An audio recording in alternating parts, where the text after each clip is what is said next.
Hello everyone, welcome to our channel Nanak education point. Myself Heena Thakkar. और आज हम बात करने वाले हैं इन्वायरमेंटल स्टडीज के बारे में। जी हाँ, आज हम एक नई बुक की शुरुआत करने वाले हैं जिसका कोड इग्नू के अंदर BEVAE 181 है, जो कि इन्वायरमेंटल स्टडीज कह लो, इन्वायरमेंटल साइंस कह लो, EVS कह लो, कुछ भी कह लो। और ये काफी कंपल्सरी कोर्स है, आपका सब्जेक्ट है, जो कि आप ड्यू से हो, इग्नू से हो, MDU से हो, कोई सी भी यूनिवर्सिटी से हो, तो ये वीडियो आपकी इतनी काम की है। और मैं हर एक यूनिवर्सिटी को कवर करने वाली हूँ। ऐसा नहीं है कि सिर्फ इग्नू को ही कवर करूंगी। मैं अभी आपको इस PDF की मदद से पढ़ा रही हूँ, साथ साथ हम लोग इसके ऊपर काम चल रहा है, यानी कि इसके गेस्ट पेपर हम लोग रेडी कर रहे हैं, सो दैट अगर आपने वो क्वेश्चन अच्छे से रट लिए, वो टॉपिक अच्छे से रट लिए, मैं लिख के देती हूँ, आप इस पेपर के अंदर फेल दोबारा नहीं होगे। अगर आपकी बैक बार बार आ रही है और आप जो है इसको क्लियर नहीं कर पा रहे, तो इस बार आप डेफिनेटली क्लियर कर जाओगे। बस इसका आपको वन शॉट करना होगा और गेस्ट पेपर और नोट्स पढ़ने हैं, दैट्स ऑल। बाकी उसके बाद आपकी सारी समस्या खत्म हो जाएगी।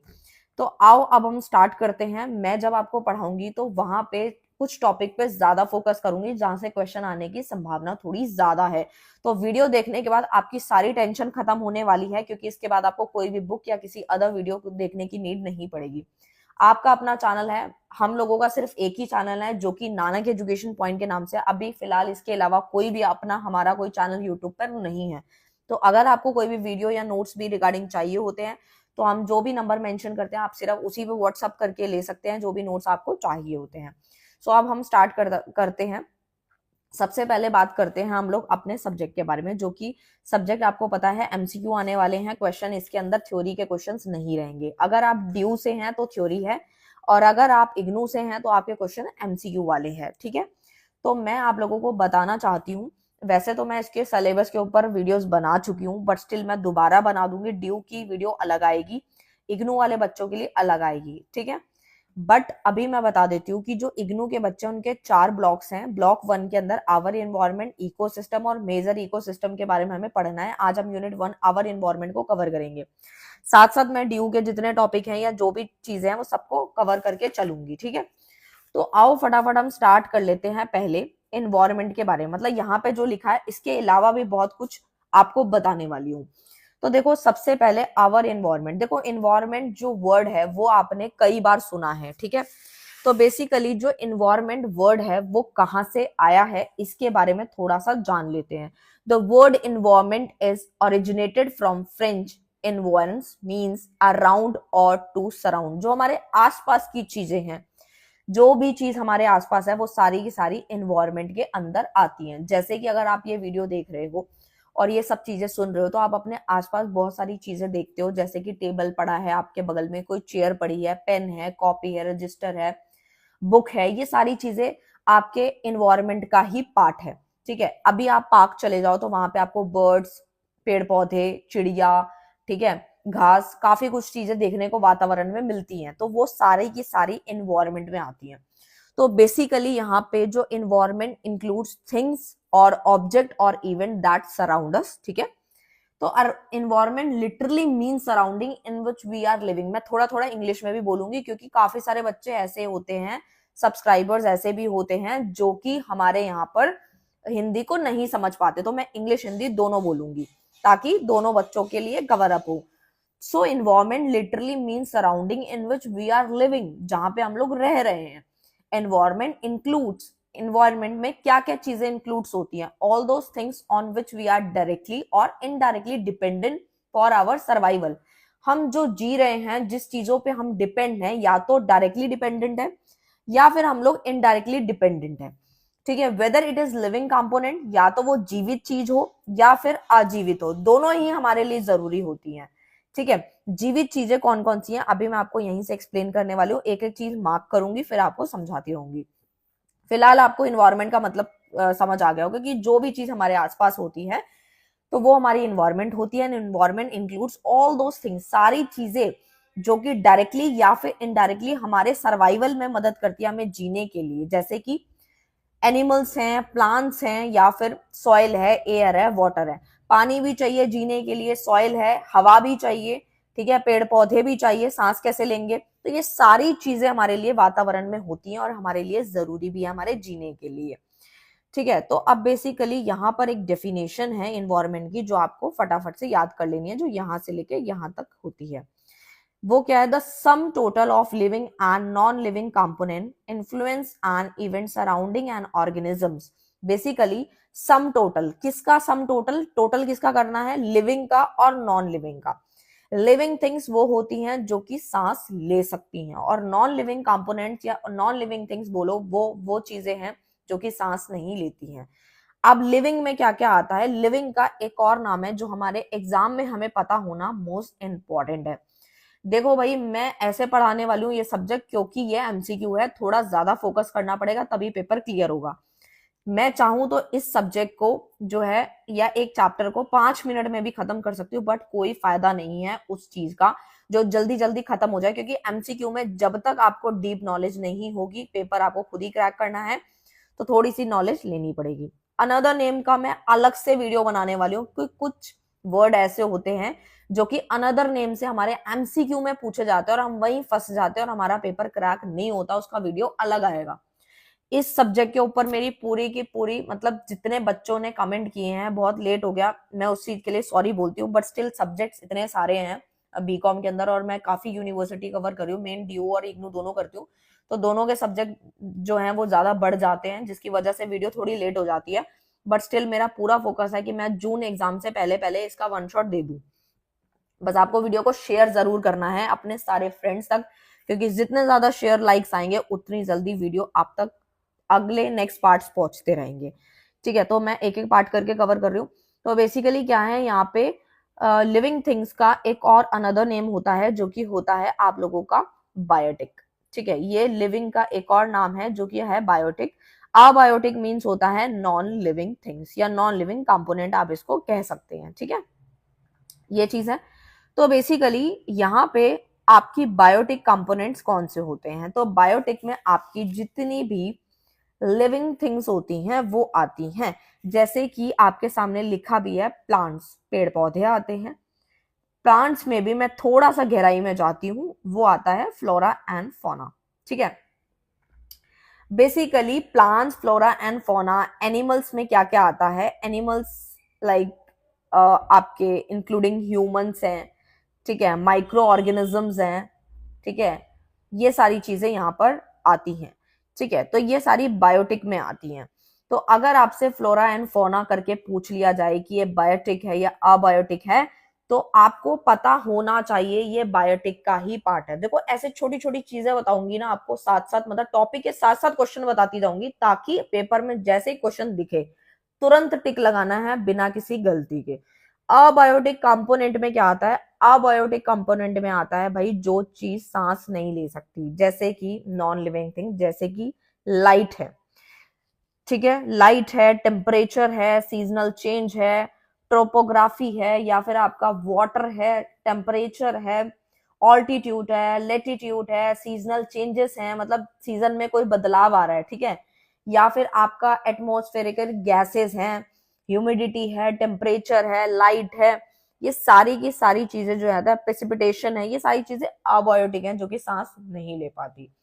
तो कई बार ना एमसीक्यू यहाँ से भी बन जाता है, और इसके अनदर नेम तो मैं अलग से वीडियो बनाने ही वाली हूँ, क्योंकि अगर आपने वो कर लिया ना, तो मैं कह रही हूँ आपको सबसे पहले जो समस्या होती है ना, जो क्वेश्चन समझने वाली, वो खत्म हो जाएगी। ठीक है, साथ साथ इसके गेस्ट पेपर रेडी करा रहे हैं हम लोग, जो प्रीवियस 10 से 12 सालों में से जो क्वेश्चन आए हैं, उनमें से हम लोग टॉपिक निकाल के अच्छे अच्छे क्वेश्चन डाल के एक गेस्ट पेपर रेडी कर रहे हैं, सो दैट आपका पेपर आराम से पास हो जाए। अभी आपको ये टॉपिक अच्छे से क्लियर हो गया होगा कि अगर अबायोटिक कंपोनेंट है या बायोटिक है, तो आपको जो है यहाँ पे पता होना चाहिए। ठीक है, तो बेसिकली अब आते हैं हम लोग टाइप ऑफ इन्वायरमेंट की तरफ, जो कि आपकी बुक में भी मेंशन्ड है। तो बेसिकली देखो होता क्या है कि टाइप ऑफ इन्वायरमेंट में यहाँ पे कुछ बातें लिखी हैं। its external environment will be the water in the pond which is primarily inhabited. The water would contain nutrients, oxygen and other organisms that the fish require to sustain its life. Basically यहाँ पर जो है वो वातावरण के types के बारे में बात कर रहे हैं। एक्सटर्नल एनवायरनमेंट, जो हमारा बाहर का वातावरण है, will be the water in the pond which is preliminary inhabited. The water would contain nutrients, और जो वाटर है वो क्या चीज जो है कंटेन कर रहा है, न्यूट्रिएंट्स है, ऑक्सीजन है, अदर ऑर्गेनिज्म है, जो कि फिश के लिए बड़ा रिक्वायर है उसके जीने के लिए, क्योंकि मछली जब पानी में रहती है तो ही जिंदा रहती है, बाहर आती है पानी के बिना तो वो मर जाती है। तो यानी कि उसके लिए पानी ही उसकी लाइफ है। और जो हमारी लाइफ है वो हम अर्थ पे यहाँ सर्वाइव कर रहे हैं, जो कि आप देख सकते हो।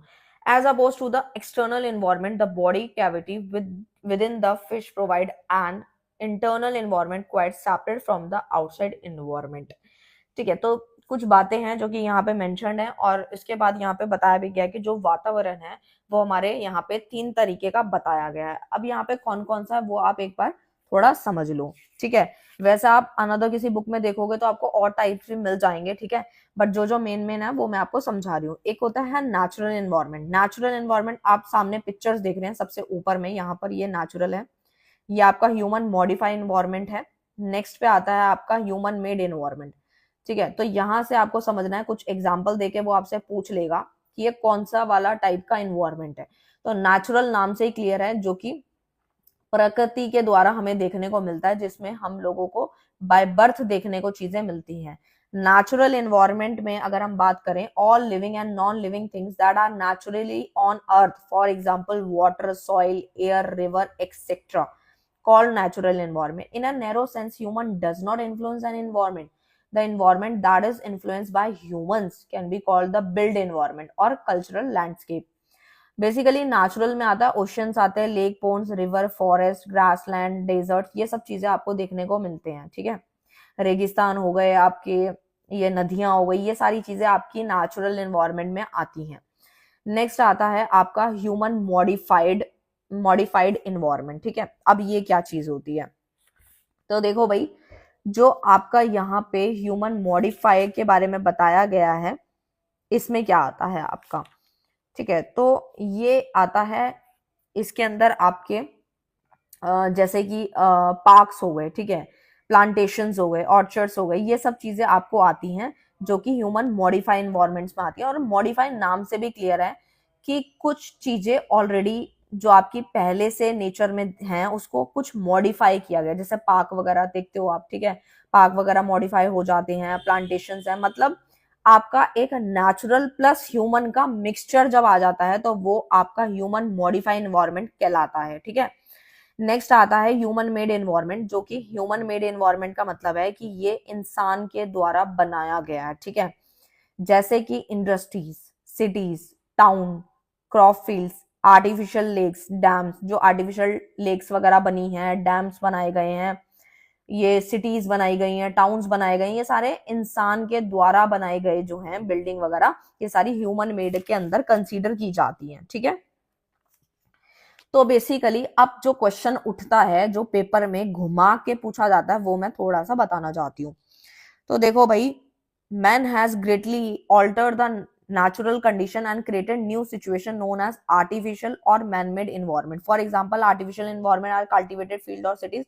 इसको हम एक और नाम से भी जानते हैं ह्यूमन मेड एनवायरनमेंट को, एक तो आर्टिफिशियल और मैन मेड एनवायरनमेंट के नाम से भी इसको जानते हैं।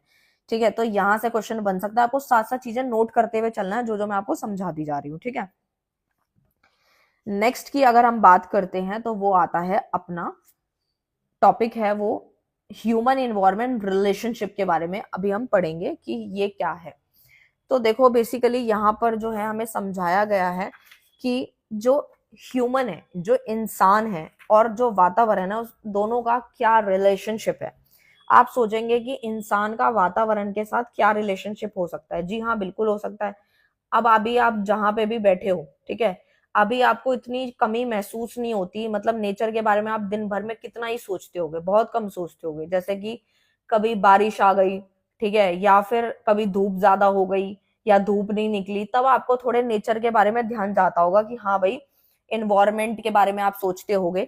लेकिन अगर आपके पास सारी फैसिलिटीज, अभी क्या है, मॉडर्नाइजेशन बहुत इंक्रीज कर गया है। ठीक है, ये सारी टॉपिक मैं पहले बता रही हूँ सो दैट आपको ये 3 जो पॉइंट्स है वो अच्छे से समझ आए। तो बेसिकली क्या है कि अभी जो है हमारा सारा काम मोबाइल फोन्स, लैपटॉप पे हम एडिक्ट हो चुके हैं, इन पे हमारा काम सारा निर्भर करता है। ठीक है, तो हमें नेचर या इन्वायरमेंट पे इतना ध्यान नहीं जाता हमारा। लेकिन जब ज्यादा आपदा आ जाती है, ज्यादा दिक्कत हो जाती है, तब हम इन्वायरमेंट के बारे में सोचने लगते हैं। तो बेसिकली जरूरत तो है, अगर पेड़ नहीं होंगे तो सांस नहीं लेंगे, ठीक है, हवा भी जरूरी है, पानी भी जरूरी है, सब चीजें जरूरी है जो हमारे वातावरण में है, ठीक है। बट उसका जो रिलेशन है वो हमारे इंसानों पे है, ठीक है। अब वही रिलेशन के बारे में यहाँ पे समझाया गया कि 3 यहाँ पर फेजेस बताए गए हैं, ठीक है। सबसे पहला आता है डिटर्मिनिज्म, सेकंड आता है पॉसिबिलिज्म, थर्ड आता है एनवायरमेंटलिज्म, जिसको हम इलॉजिकल अप्रोच भी कहते हैं, इकोलॉजिकल अप्रोच भी इसको हम कहते हैं, ठीक है। तो बेसिकली यहाँ पर हमें ये कुछ समझने वाली चीजें हैं। डिटर्मिनिज्म में क्या होता है, तो बेसिकली इस कॉन्सेप्ट जो है, this concept was developed by German geographer, जो कि हमारे फेडरिच ने दिया था, which are further expanded by Huntington, ठीक है। तो इसमें क्या बताया गया है वो आपको थोड़ा सा समझना पड़ेगा। तो इसमें इस कॉन्सेप्ट में बताया गया है कि जो हमारा नेचर है वो कंट्रोल कर रहा है ह्यूमन को, ठीक है। ह्यूमन के सारे काम जो है वो नेचर के द्वारा ही किए जा रहे हैं, ठीक है। तो ये इस थ्योरी में है। नेक्स्ट आता है पॉसिबिलिज्म, जिसमें क्या होता है, the term was coined by French historian, ठीक है, Lucien Febvre. Possibilism approach is the study of human environment relationship is an offshoot of the criticism of environmental determinism। यानी कि इसके अंदर ये बताया कि टेक्नोलॉजी जैसे जैसे बढ़ती जा रही है, अपग्रेडेशन देखने को मिल रहा है टेक्नोलॉजी के अंदर, तो हमारा नेचर डिग्रेड हो रहा है। यानी कि आज आप देख लो पॉपुलेशन इतनी बढ़ती जा रही है कि हमें खाने को चाहिए, अगर खाने को चाहिए तो उगाएंगे। अब ये नहीं देख रहे कि उससे हमें नुकसान कितना हो रहा है। सब्जियां देख लो इंजेक्शन लग रहे हैं, फ्रूट्स देख लो इंजेक्शन लग रहा है, मतलब पक रहा है नहीं पक रही सब्जी, बस इंजेक्शन लगाओ और फटाफट पका दो, क्योंकि पॉपुलेशन इतनी बढ़ गई है कि खाने को कुछ ना कुछ तो चाहिए, जीने के लिए कुछ ना कुछ तो चाहिए। मतलब चाहे हमारा अर्थ यहाँ पे बैलेंस नहीं बना पा रहा, स्टिल हम चीजें उगाए जा रहे हैं, टेक्नोलॉजी बढ़ती जा रही है, नेचर के साथ हमारा कोई ध्यान नहीं है, ठीक है। पेड़ पौधे आजकल लग नहीं रहे, कट बल्कि रहे हैं, इंडस्ट्रीज बन रही हैं, मॉल्स बन रहे हैं, ठीक है। तो ये सारी चीजें जब हो रही हैं तो नेचर को हार्म हो रहा है, ठीक है। आप देख रहे हो होटल्स बन रहे हैं, बहुत तरह तरह के पोर्ट्स बन रहे हैं, अलग अलग चीजें बन रही हैं, ठीक है। ये सब क्या है, तो ये स्टोरी इस जो फेज है उसके अंदर बताया गया। नेक्स्ट आता है एनवायरमेंटलिज्म, जिसको हम इकोलॉजिकल अप्रोच कहते हैं। इसके अंदर क्या बताया गया, this approach is based upon the basic principle of ecology, which is the study of mutual interaction between organism and physical environment on one hand and the interaction among the organism on other in a given ecosystem। Basically इसके अंदर बताया गया कि हमारे जो resources हैं, हमारे जो संसाधन हैं वो बड़े लिमिटेड है, ठीक है, और हमें इसका बहुत ध्यान पूर्वक इस्तेमाल करना चाहिए। अगर जैसे कि मैं एक छोटा सा एग्जांपल लूं, पानी का, बिजली का, ये सब चीजें हम लोग, जो पानी का मैं अच्छा एग्जांपल लेती हूँ क्योंकि काफी बुक्स में वाटर का एग्जांपल दिया गया है। हम नल का खुला छोड़ दिए हैं, ठीक है, किसी चीज का कोई ध्यान नहीं है, तो पानी बहता जा रहा है, वेस्ट हो रहा है, ठीक है। तो बेसिकली इसके अंदर ये समझाया गया है कि हमारे को जो भी चीजें इस्तेमाल करनी है बहुत ध्यान पूर्वक करनी है, लिमिटेड यूज करना है, जैसे कि आगे आने वाली जो फ्यूचर जनरेशन है वो भी इसका इस्तेमाल कर पाए, क्योंकि आज ही खत्म हो जाएगी तो फ्यूचर जनरेशन क्या ही इसका इस्तेमाल कर पाएगी, ठीक है। तो ये था। नेक्स्ट आता है concept of sustainability and sustainable development. ये कॉन्सेप्ट काफी इंपॉर्टेंट है, यहाँ से क्वेश्चन बनने की पूरी पूरी संभावना है। Meeting the need of the present generation without compromising the ability of future generation to meet their own needs. Basically दो मतलब है इसके अंदर, एक है सस्टेनेबिलिटी, एक है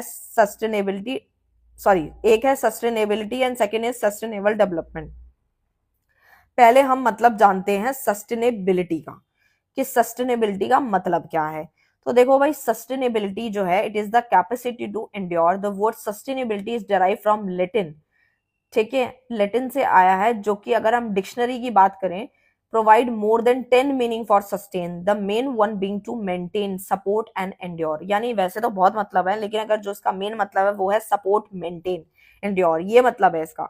तो यानी कि अगर हम सस्टेनेबिलिटी की बात करें तो यानी कि एक तरीके का हमें अपनी एबिलिटी को किस तरीके से मेंटेन करना है, सपोर्ट करना है, मतलब support a process over time, ठीक है, ये कह सकते हैं हम। नेक्स्ट आता है अपना सस्टेनेबल डेवलपमेंट। ये क्या है, तो अभी मैंने डेफिनेशन पढ़ी थी, ऊपर में ही लिखी है, meeting the need of present generation. यानी कि हमें जो है फ्यूचर जनरेशन जो है उनके लिए भी चीजें छोड़नी है। यानी कि अगर मैं सीजी यानी करंट की बात करूं, एक होती है हमारी करंट जनरेशन सीजी, एक होती है फ्यूचर जनरेशन एफजी। करंट जो हमारी चल रही है जनरेशन, करंट जनरेशन जो है उसको चीजों को इस तरीके से इस्तेमाल करना चाहिए कि आने वाली फ्यूचर जनरेशन को कुछ भी कॉम्प्रोमाइज ना करना पड़े, दोनों की नीड फुलफिल होनी चाहिए। ये हमारा सस्टेनेबिलिटी डेवलपमेंट बताता है, यानी सस्टेनेबल डेवलपमेंट बताता है। ठीक है, कि आपको ऐसे इस्तेमाल करने से, पानी है, बिजली है, कोई भी सामान है, कोई भी चीज है, उसको इस तरीके से इस्तेमाल करना है कि दोनों की नीड जो है फुलफिल हो जाए, कोई दोनों जनरेशन को कॉम्प्रोमाइज ना करना पड़े। जैसे आजकल पेड़ वेड़ कट रहे हैं, इतना सब कुछ हो रहा है, ये सब चीजें नहीं होनी चाहिए।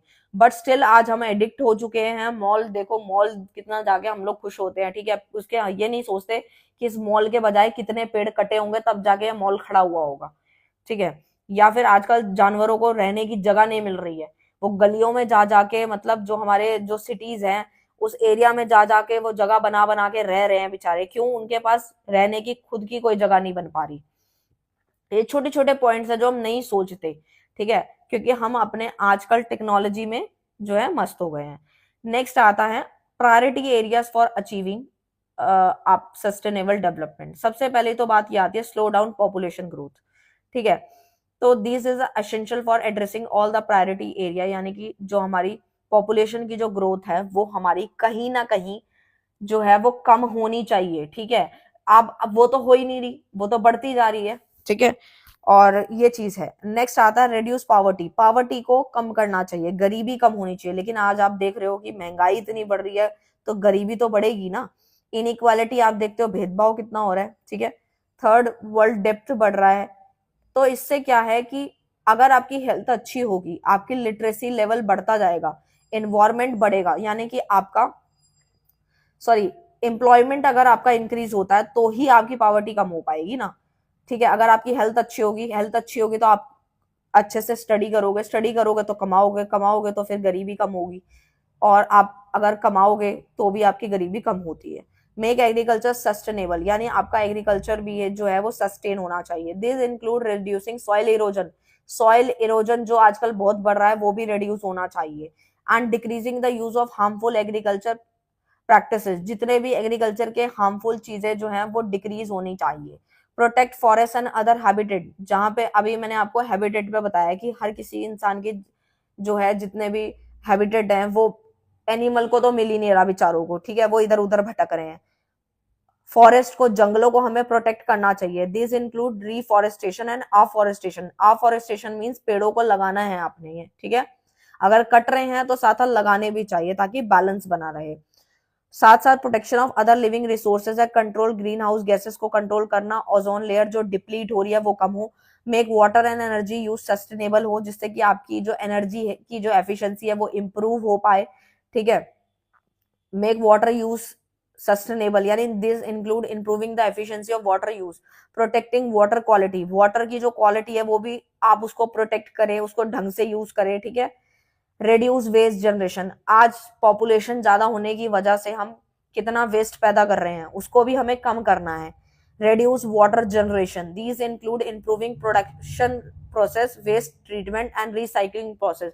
यानी कि जो चीज यूज करी बस वो फेंक दो, जो चीज दोबारा यूज हो सकती है उसको रीयूज करो ताकि वेस्ट ज्यादा पैदा ना हो। ठीक है, बट स्टिल हम ये छोटी छोटी चीजें हैं जो नहीं सोच पाते हैं। ठीक है, नेक्स्ट आता है हम लोगों का, बस ये थोड़ा सा टॉपिक बचा है, देन खत्म हो जाएगा। Importance of environmental studies. अभी मैं आपको थोड़ा डिटेल में करा रही हूँ। ठीक है, ये बाकी आप कमेंट करना मुझे और बताना कि इतना एक्सप्लेनेशन ठीक है या फिर इससे ज्यादा होना चाहिए या फिर इससे कम होना चाहिए। प्लीज कमेंट करना, क्योंकि मैं तो डिटेल में इसीलिए करा रही हूँ क्योंकि आपके जो बैक वाले बच्चे हैं जिनकी बैक आ जाती है या फिर दिक्कत होती है उन लोगों को वो ना हो। बाकी आप कमेंट करना, जैसा आप बोलोगे मैं आगे वैसे ही कंटिन्यू करूंगी। इंपॉर्टेंस ऑफ एनवायरमेंटल स्टडीज में क्या क्या आता है? सबसे पहला, environmental issues are the international importance. ठीक है, क्या क्या इंपॉर्टेंस है हमारी ईवीएस की, आप ईवीएस क्यों पढ़ रहे हो? ठीक है, आपको ये जो इतना सारा ज्ञान दिया जा रहा है किताब के अंदर वो क्या फायदा दे रहा है? तो सबसे पहला तो भाई यही है कि जो आपकी इंटरनेशनल इंपॉर्टेंस है, जो इश्यूज क्रिएट हो रहे हैं उसको आप पढ़ोगे, सीखोगे, तभी आप गलतियां कम से कम करोगे। It has now been well recognised by environment issues like global warming हो रही है, क्लाइमेट चेंज हो रहा है, ओजोन लेयर डिप्लीट हो रही है, एसिड रेन हो रहा है, मरीन पॉल्यूशन है, बायोडाइवर्सिटी लॉस हो रही है, not merely national issues but are the global issues, hence must be tackled and international efforts and corporation. मैं बोल दूं कि आज मैं एक बच्चे को सुधार दूं और ये बोल दूं कि आपको वेस्ट नहीं करना, पानी वेस्ट नहीं करना, पेड़ पौधे लगाते रहना है, ये सारी चीजें करना है, तो एक के बदलने से वातावरण नहीं बदलेगा, सबको बदलना पड़ेगा, तब जाके कहीं चेंज देखने को मिलेगा। नेक्स्ट आता है emergence of problems in wake of modernization and development. Development in the modern period has given birth to industrialization, urbanization, modern transportation system, agriculture, housing. आप देख रहे हो कि ये सारी चीजों से कितना पोल्यूशन बनता है, ठीक है। ट्रांसपोर्टेशन, अगर घर में 4 लोग हैं तो 4 लोगों के पास अपनी अलग अलग गाड़ी है, तो क्यों नहीं पोल्यूशन बढ़ेगा, बढ़ेगा। एग्रीकल्चर, मैंने अच्छा एग्जांपल दिया आपको पॉपुलेशन का, कि जब पॉपुलेशन बढ़ेगी तो जनसंख्या जब बढ़ती है तो खेतीबाड़ी की कितनी जरूरत है, कितनी चीजें उगानी पड़ेंगी, तब जाके कहीं कितने लोगों का पेट भरेगा। एक्सप्लोसिव इंक्रीज ऑफ पॉपुलेशन, बार बार यही पॉइंट आता है और मैं इस पॉइंट को सबसे पहले नंबर पे मानती हूँ कि पॉपुलेशन ही हमारा मेन कॉज है। अगर पॉपुलेशन अगर कंट्रोल हो जाती है सो दैट काफी सारी चीजों का समाधान बन जाता है, ठीक है। 16% of the world population and only 2.4% of the land area, there is heavy pressure on the natural resources including land. हमारे लैंड पे इतना ज्यादा प्रेशर बन चुका है जो कि अच्छा नहीं है। Need for an alternative solutions हैं, it essential exceptionally for the developing countries to find alternative path to development goals. Goals तो हैं, हम पढ़ते भी हैं, गोल्स ये होते हैं काफी सारे 17 टाइप ऑफ गोल्स हमने पढ़े भी हैं पहले, बट स्टिल हम पढ़ते हैं लेकिन हम ध्यान नहीं दे पाते। Need for wise planning of development resources, withdrawals, processing, use of the product have to be illogical cycles in the plan of the development. Basically हमारी जो भी नीड है, ठीक है, हमारे को प्लानिंग करके चलनी चाहिए कि डेवलपमेंट कैसे होगा, कौन कौन सी चीजों में सुधार करना चाहिए। मतलब ईवीएस पढ़ने का, जब आप पूरी ईवीएस कंप्लीट कर लोगे ना, आपको काफी सारी चीजें समझ में आएंगी कि हाँ ये चीज पे तो हम ध्यान ही नहीं देते, छोटी छोटी चीजें होती हैं, ठीक है। ये बाकी आपकी समरी दी गई है, बाकी आप इसको रीड कर सकते हो, काफी डिटेल में मैंने इसको करा दिया है। बाकी जो है आपको डाउट आए तो आप कमेंट कर सकते हो। मैंने पूरा का पूरा यूनिट नंबर 1 कंप्लीट करा दिया है, 1 शॉट। मिलते हैं यूनिट नंबर 2 के साथ, तब तक के लिए bye bye, thank you so much. Hello everyone, welcome to our channel Nanak education point, myself Heena Thakkar. और आज हम स्टार्ट करने जा रहे हैं ईवीएस, यानी कि ईवीएस जो आपका सब्जेक्ट है, सब्जेक्ट कोड है इग्नू का BEVAE 181। बीए के स्टूडेंट हो, बीकॉम के हो या फिर बीएससी करो, ये सब्जेक्ट बिल्कुल कॉमन है और बहुत सारे बच्चों की इसमें बैक आ जाती है। मैं डरा नहीं रही, और काफी सारे बच्चों की बैक आई थी, जिसकी वजह से मैं इसके ऊपर वीडियो बना रही हूँ। मैं चाहती हूँ कि आपको थोड़ा डिटेल एक्सप्लेनेशन दूं, इतना दूं, ज्यादा भी नहीं कम भी नहीं, नॉर्मल दूं, सो दैट आपका पेपर क्लियर हो जाए। अनदर नेम साथ साथ लेके चलूंगी, इंपॉर्टेंट टॉपिक जहां जहां बनेंगे वो भी आपको बताती चलूंगी, ठीक है। तो इसको आज हम यहाँ से जो है फ्लो चार्ट की मदद से, शॉर्ट समरी की मदद से पढ़ेंगे। फर्स्ट यूनिट मैंने कंप्लीट कराया था अपने नोट्स में से, एंड सेकंड यूनिट जो है ऐसे आप लोगों को करवा रही हूं मैं। नोट्स वगैरह बिल्कुल इसके रेडी है, अगर आपको चाहिए तो आप वो ले सकते हो, ठीक है। तो आओ फटाफट स्टार्ट करते हैं। इकोसिस्टम एक्चुअल में होता क्या है बेसिकली। तो देखो भाई, सिंपल सी डेफिनेशन यहाँ पे मैं लिख कर लेकर आई हूँ कि इकोसिस्टम का अनदर नेम पहले जान लो, क्योंकि यहाँ पे अनदर नेम से क्वेश्चन जब आते हैं तो हमें समझ नहीं आता, हम टॉपिक तो समझ के चले जाते हैं इकोसिस्टम एक्चुअल में ये है, लेकिन इसका अनदर नेम है इकोलॉजिकल सिस्टम, भी इसको हम लोग बोलते हैं। तो ecosystem is a self sustaining structural and function unit of biosphere, यानी कि एक डेफिनेशन तो ये थी। सेकेंड है it is a segment of nature consisting of a community of living being and the physical environment both interacting exchanging material between them। यानी ecosystem एक ऐसा सिस्टम है जहां पर एक चीज दूसरी चीज से इंटरैक्ट कर रही है, ठीक है। लिखा भी है it is a segment of nature, ये एक नेचर का सेगमेंट है जो कंसिस्ट करता है कम्युनिटी ऑफ, कौन सी कम्युनिटी, लिविंग बीइंग की, जो सांस ले सकती हैं, जैसे कि जानवर, एनिमल्स, बर्ड्स, ह्यूमन बींग्स। ये सारी चीजें जो होती हैं वो सारी लिविंग बींग्स में आती हैं। And the physical environment and both interacting, यानी जो हमारे जीवित प्राणी हैं और जो फिजिकल एनवायरमेंट है वो इंटरैक्ट करता है और एक्सचेंज करता है मटेरियल आपस में, तो उसे हम बोलते हैं इकोसिस्टम। एंड इकोसिस्टम का अनदर नेम है इकोलॉजिकल सिस्टम, ओके। अब हम बात कर लेते हैं कि जो इकोसिस्टम है वो इंट्रोड्यूस किसके द्वारा किया था। तो एजी ट्रांसले इंट्रोड्यूस इकोसिस्टम इन 1935, ठीक है। तो बेसिकली इस तरीके की डेफिनेशन आपको यहाँ पे दी गई है। यहाँ पे बोला जाता है it is a segment of nature, ये मैंने आपको अभी बताया। It is an open system, ये बहुत ओपन सिस्टम है और डिपेंड करता है आपके सोलर एनर्जी पे। From outside as its energy source. मैंने यहाँ पे मैटर बहुत लिमिटेड लिखा है, लेकिन मैं जब आपको समझाऊंगी तो काफी बातें आपको माइंड में याद रखनी है, सो दैट आपको जो जो वर्ड्स जो मैं लाइंस बोल रही हूँ, अगर वो भी याद रह गई पेपर में तो आपके एमसीक्यू पे फटाफट टिक लग जाएगा, ठीक है। और अगर आप ड्यू के बच्चे हैं तो आप बना के लिख ही सकते हैं, बट मैं ये जो मेहनत कर रही हूँ वो एमसीक्यू वाले बच्चों के लिए भी कर रही हूँ और जो थ्योरी पेपर है उनके लिए भी कर रही हूँ। बट एमसीक्यू के लिए थोड़ी ज्यादा मेहनत हो रही है मेरी, क्योंकि मैं नहीं चाहती कि आपका पेपर बैक आए और आपको दोबारा देना पड़े, ठीक है। तो आपको मेरी बातों को पूरा ध्यान से समझना है, क्योंकि काफी सारी एक पैराग्राफ पे, मतलब एक पॉइंट पे बहुत सारे पॉइंट्स बनते हैं, तो आपको बस वो सुनना है। ये बहुत ओपन सिस्टम है, ठीक है, और डिपेंड करता है आपके सोलर एनर्जी पे from outside as it energy source, ठीक है। नेक्स्ट आता है ecosystem may be as small as a drop of pond water और many be as large as oceans. An ecosystem is not an isolated unit. There is a frequent exchange of material. ये बहुत frequently अपने material को, energy को exchange करता है अपने पूरे वातावरण के अंदर। I hope आपको clear है। नेक्स्ट पे अगर हम बात करें, it is a unit or a system which is composed of a number of sub-unit that are all directly and indirectly linked with each other. यानी एक दूसरे से चीजें जो है वो क्या होती हैं, एक्सचेंज होती हैं, ठीक है।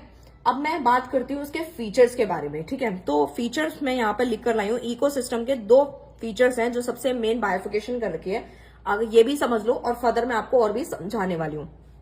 तो देखो भाई, फीचर्स में आता है इकोसिस्टम में फंक्शनल फीचर्स आते हैं and second one is structural features. Functional features की अगर मैं बात करूं तो refers to all the process and interaction perform by organism. यहाँ पे फंक्शनल से मतलब है कि जो भी हमारे इकोसिस्टम के अंदर, फंक्शनल फीचर मतलब refers to all the process, जितना भी प्रोसेस हो रहा है या जितना भी इंटरेक्शन हो रहा है वो किसके द्वारा हो रहा है, ऑर्गेनिज्म के द्वारा। यानी जो भी फंक्शंस होंगे या प्रोसेस होगा, इंटरेक्शन होगा, वो परफॉर्म किसके द्वारा होगा, ऑर्गेनिजम्स के द्वारा होने वाला है। And second is structural features.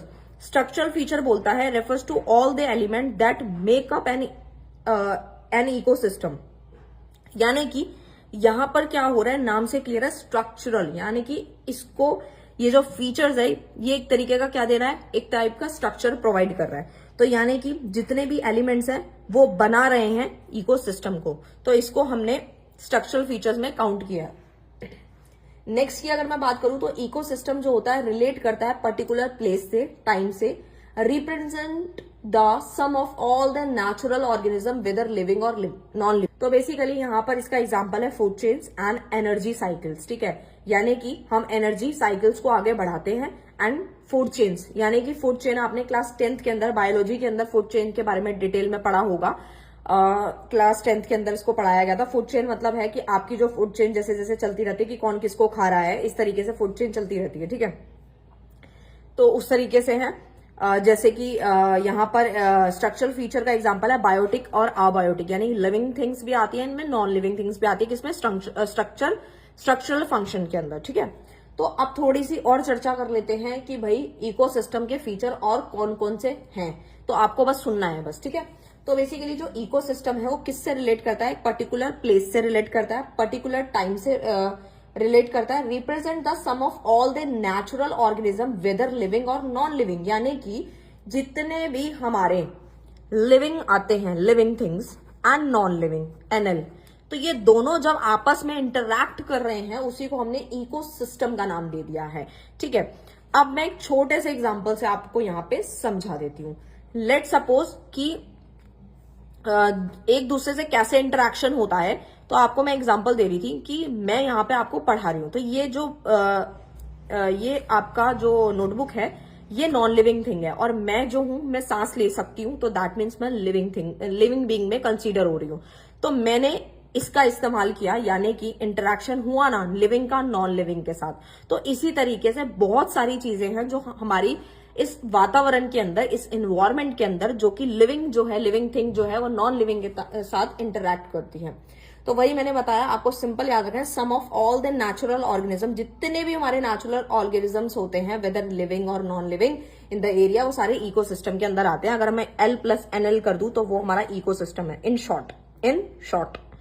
तो आपको याद रखना है। नेक्स्ट आता है the organisation of ecosystem include 3 factor, यानी जो हमारी ऑर्गेनाइजेशन है, जो हमारी संस्था है इकोसिस्टम की, वो क्या क्या इंक्लूड करती है। तो मैं आपको बताना चाहती हूं वो 3 चीजें इंक्लूड करती है। सबसे पहला एनर्जी फैक्टर, ठीक है, एनर्जी फैक्टर्स आपको बस समझना है। एनर्जी फैक्टर करती है, बायोटिक फैक्टर्स करती है एंड अबायोटिक फैक्टर्स करती है। दो मैंने अभी बता दिए थे। बायोटिक मतलब होता है living, abiotic means non living, energy factor अभी बताया। अब आता है हम लोगों का कि जो इकोसिस्टम है in study in terms of time unit that relate it temporal dimensions, यानी कि इसको हम काफी जगह पे यूज कर पाते हैं। And the whole ecosystem is undertake from the energy different type में इसको यूज होता है, but the solar energy is the most important. तो यहां से क्वेश्चन बन सकता है, तो आप इस पॉइंट को जरूर याद रखना, ठीक है। अब आते हैं हम कंपोनेंट ऑफ इकोसिस्टम के ऊपर, वही वाली चीज है, बस थोड़ा बाइफिकेशन करी है। तो इकोसिस्टम के कंपोनेंट्स कौन से हैं? तो देखो भाई, सिंपल बात है यहाँ पर, abiotic component and biotic. Abiotic मतलब non living part of ecosystem जो कि सांस नहीं ले सकते, जैसे पानी हो गया, ठीक है, आपका पेन हो गया, कॉपी हो गई, ये सारी चीजें जो है वो नॉन लिविंग है जो कि सांस नहीं ले पाती। बायोटिक कंपोनेंट में आता है आपके प्रोड्यूसर्स, जो सामान को प्रोड्यूस करते हैं, जो सामान को क्या करते हैं, प्रोड्यूस करते हैं। कंज्यूमर जो सामान को कंज्यूम करता है, ठीक है, यानी इस्तेमाल करता है। डीकंपोजर अभी हम इसको डिटेल में समझते हैं। तो बेसिकली ये था। अब मैं आपको छोटा सा एग्जांपल और दे रही हूं यहाँ पर, यानी कि इकोसिस्टम, जो लार्जेस्ट इकोसिस्टम है वो अपना बायोस्फीयर है, जहां पे हमारी जिंदगी, हमारी लाइफ एग्जिस्ट करती है। बायोस्फीयर का एक और नाम भी होता है, उसको हम इकोस्फीयर भी कहते हैं। स्फीयर्स को 3 पार्ट्स में यहाँ पे मैंने बाइफिकेट किया है। स्फीयर्स को 3 पार्ट कौन कौन से हैं? एक है lithosphere, second is hydrosphere and third one is atmosphere, ठीक है। लिथो मीन्स होता है जहां पे L stand for litho and L stand for land, यानी कि लैंड का वो पार्ट जिसको हमने लिथोस्फीयर का नाम दिया है। हाइड्रोस्फीयर यानी कि हाइड्रो, तो ये हमारे वाटर को इंडिकेट करती है जहां पे पानी एग्जिस्ट करता है। एटमोस्फेयर का मतलब होता है जहां एयर वगैरह प्रेजेंट होती है, तो उसे हम एटमोस्फेयर कहते हैं। आई होप आपको अच्छे से क्लियर हो रही होंगी चीजें जो मैं आपको समझाना चाह रही हूं, ठीक है। तो देखो भाई, अभी थोड़ा थोड़ा और समझ लो। प्रोड्यूसर का मतलब होता है ग्रीन प्लांट्स। क्या बोला मैंने? Green plants.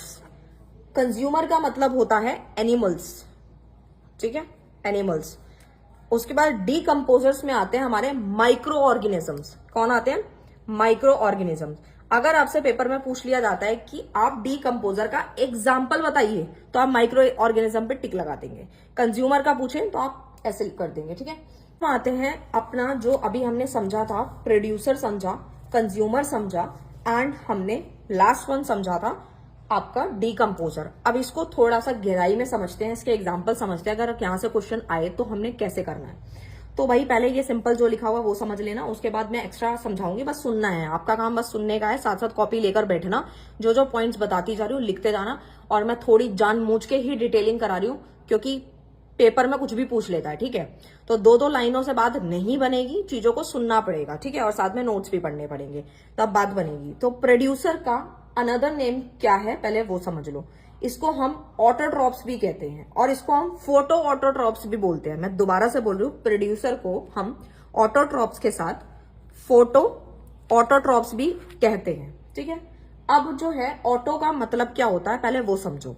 ऑटो का मतलब होता है सेल्फ, ठीक है। देन फोटो का मतलब क्या होता है, लाइट, ठीक है। उसके बाद ट्रॉप का मतलब क्या होता है, ट्रॉप का मतलब होता है फूड। अब आप इनको एक साथ जोड़ दो, तो यानी कि ऑटोट्रॉप तो हमने पढ़ा पूरा, लेकिन अब इसके मीनिंग को जोड़ना है। सेल्फ का मीन्स क्या था, सॉरी, ऑटो का मीन्स क्या था, सेल्फ।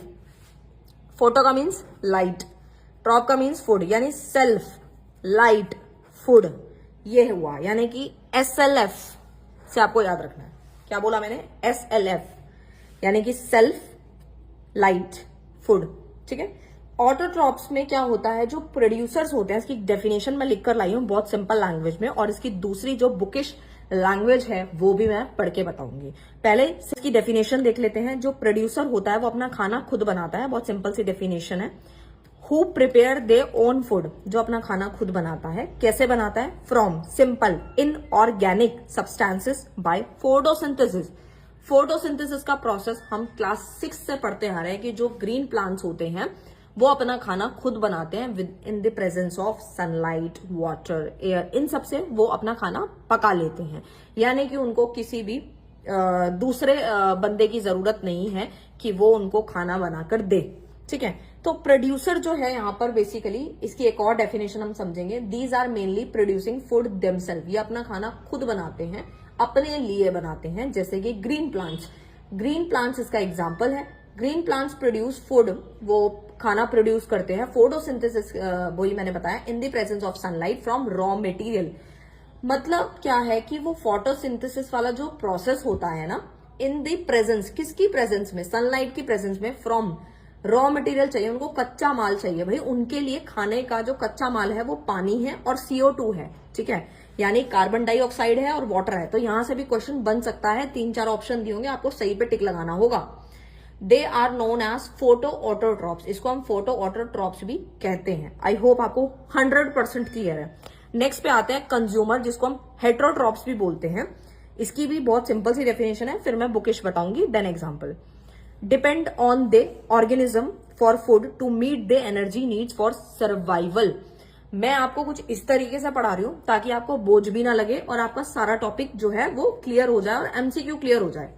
अगर आपका पेपर MCQ ना होता तो मैं आपको जल्दी से जल्दी इसको खत्म करवा सकती थी। ऐसे बहुत सारे वीडियोस आपको मिल जाएंगे जो आपको आधे घंटे 1 घंटे में पूरा सिलेबस खत्म कराएंगे, बट कोई गारंटी नहीं रहेगी कि आप MCQ में पास होंगे या नहीं होने वाले।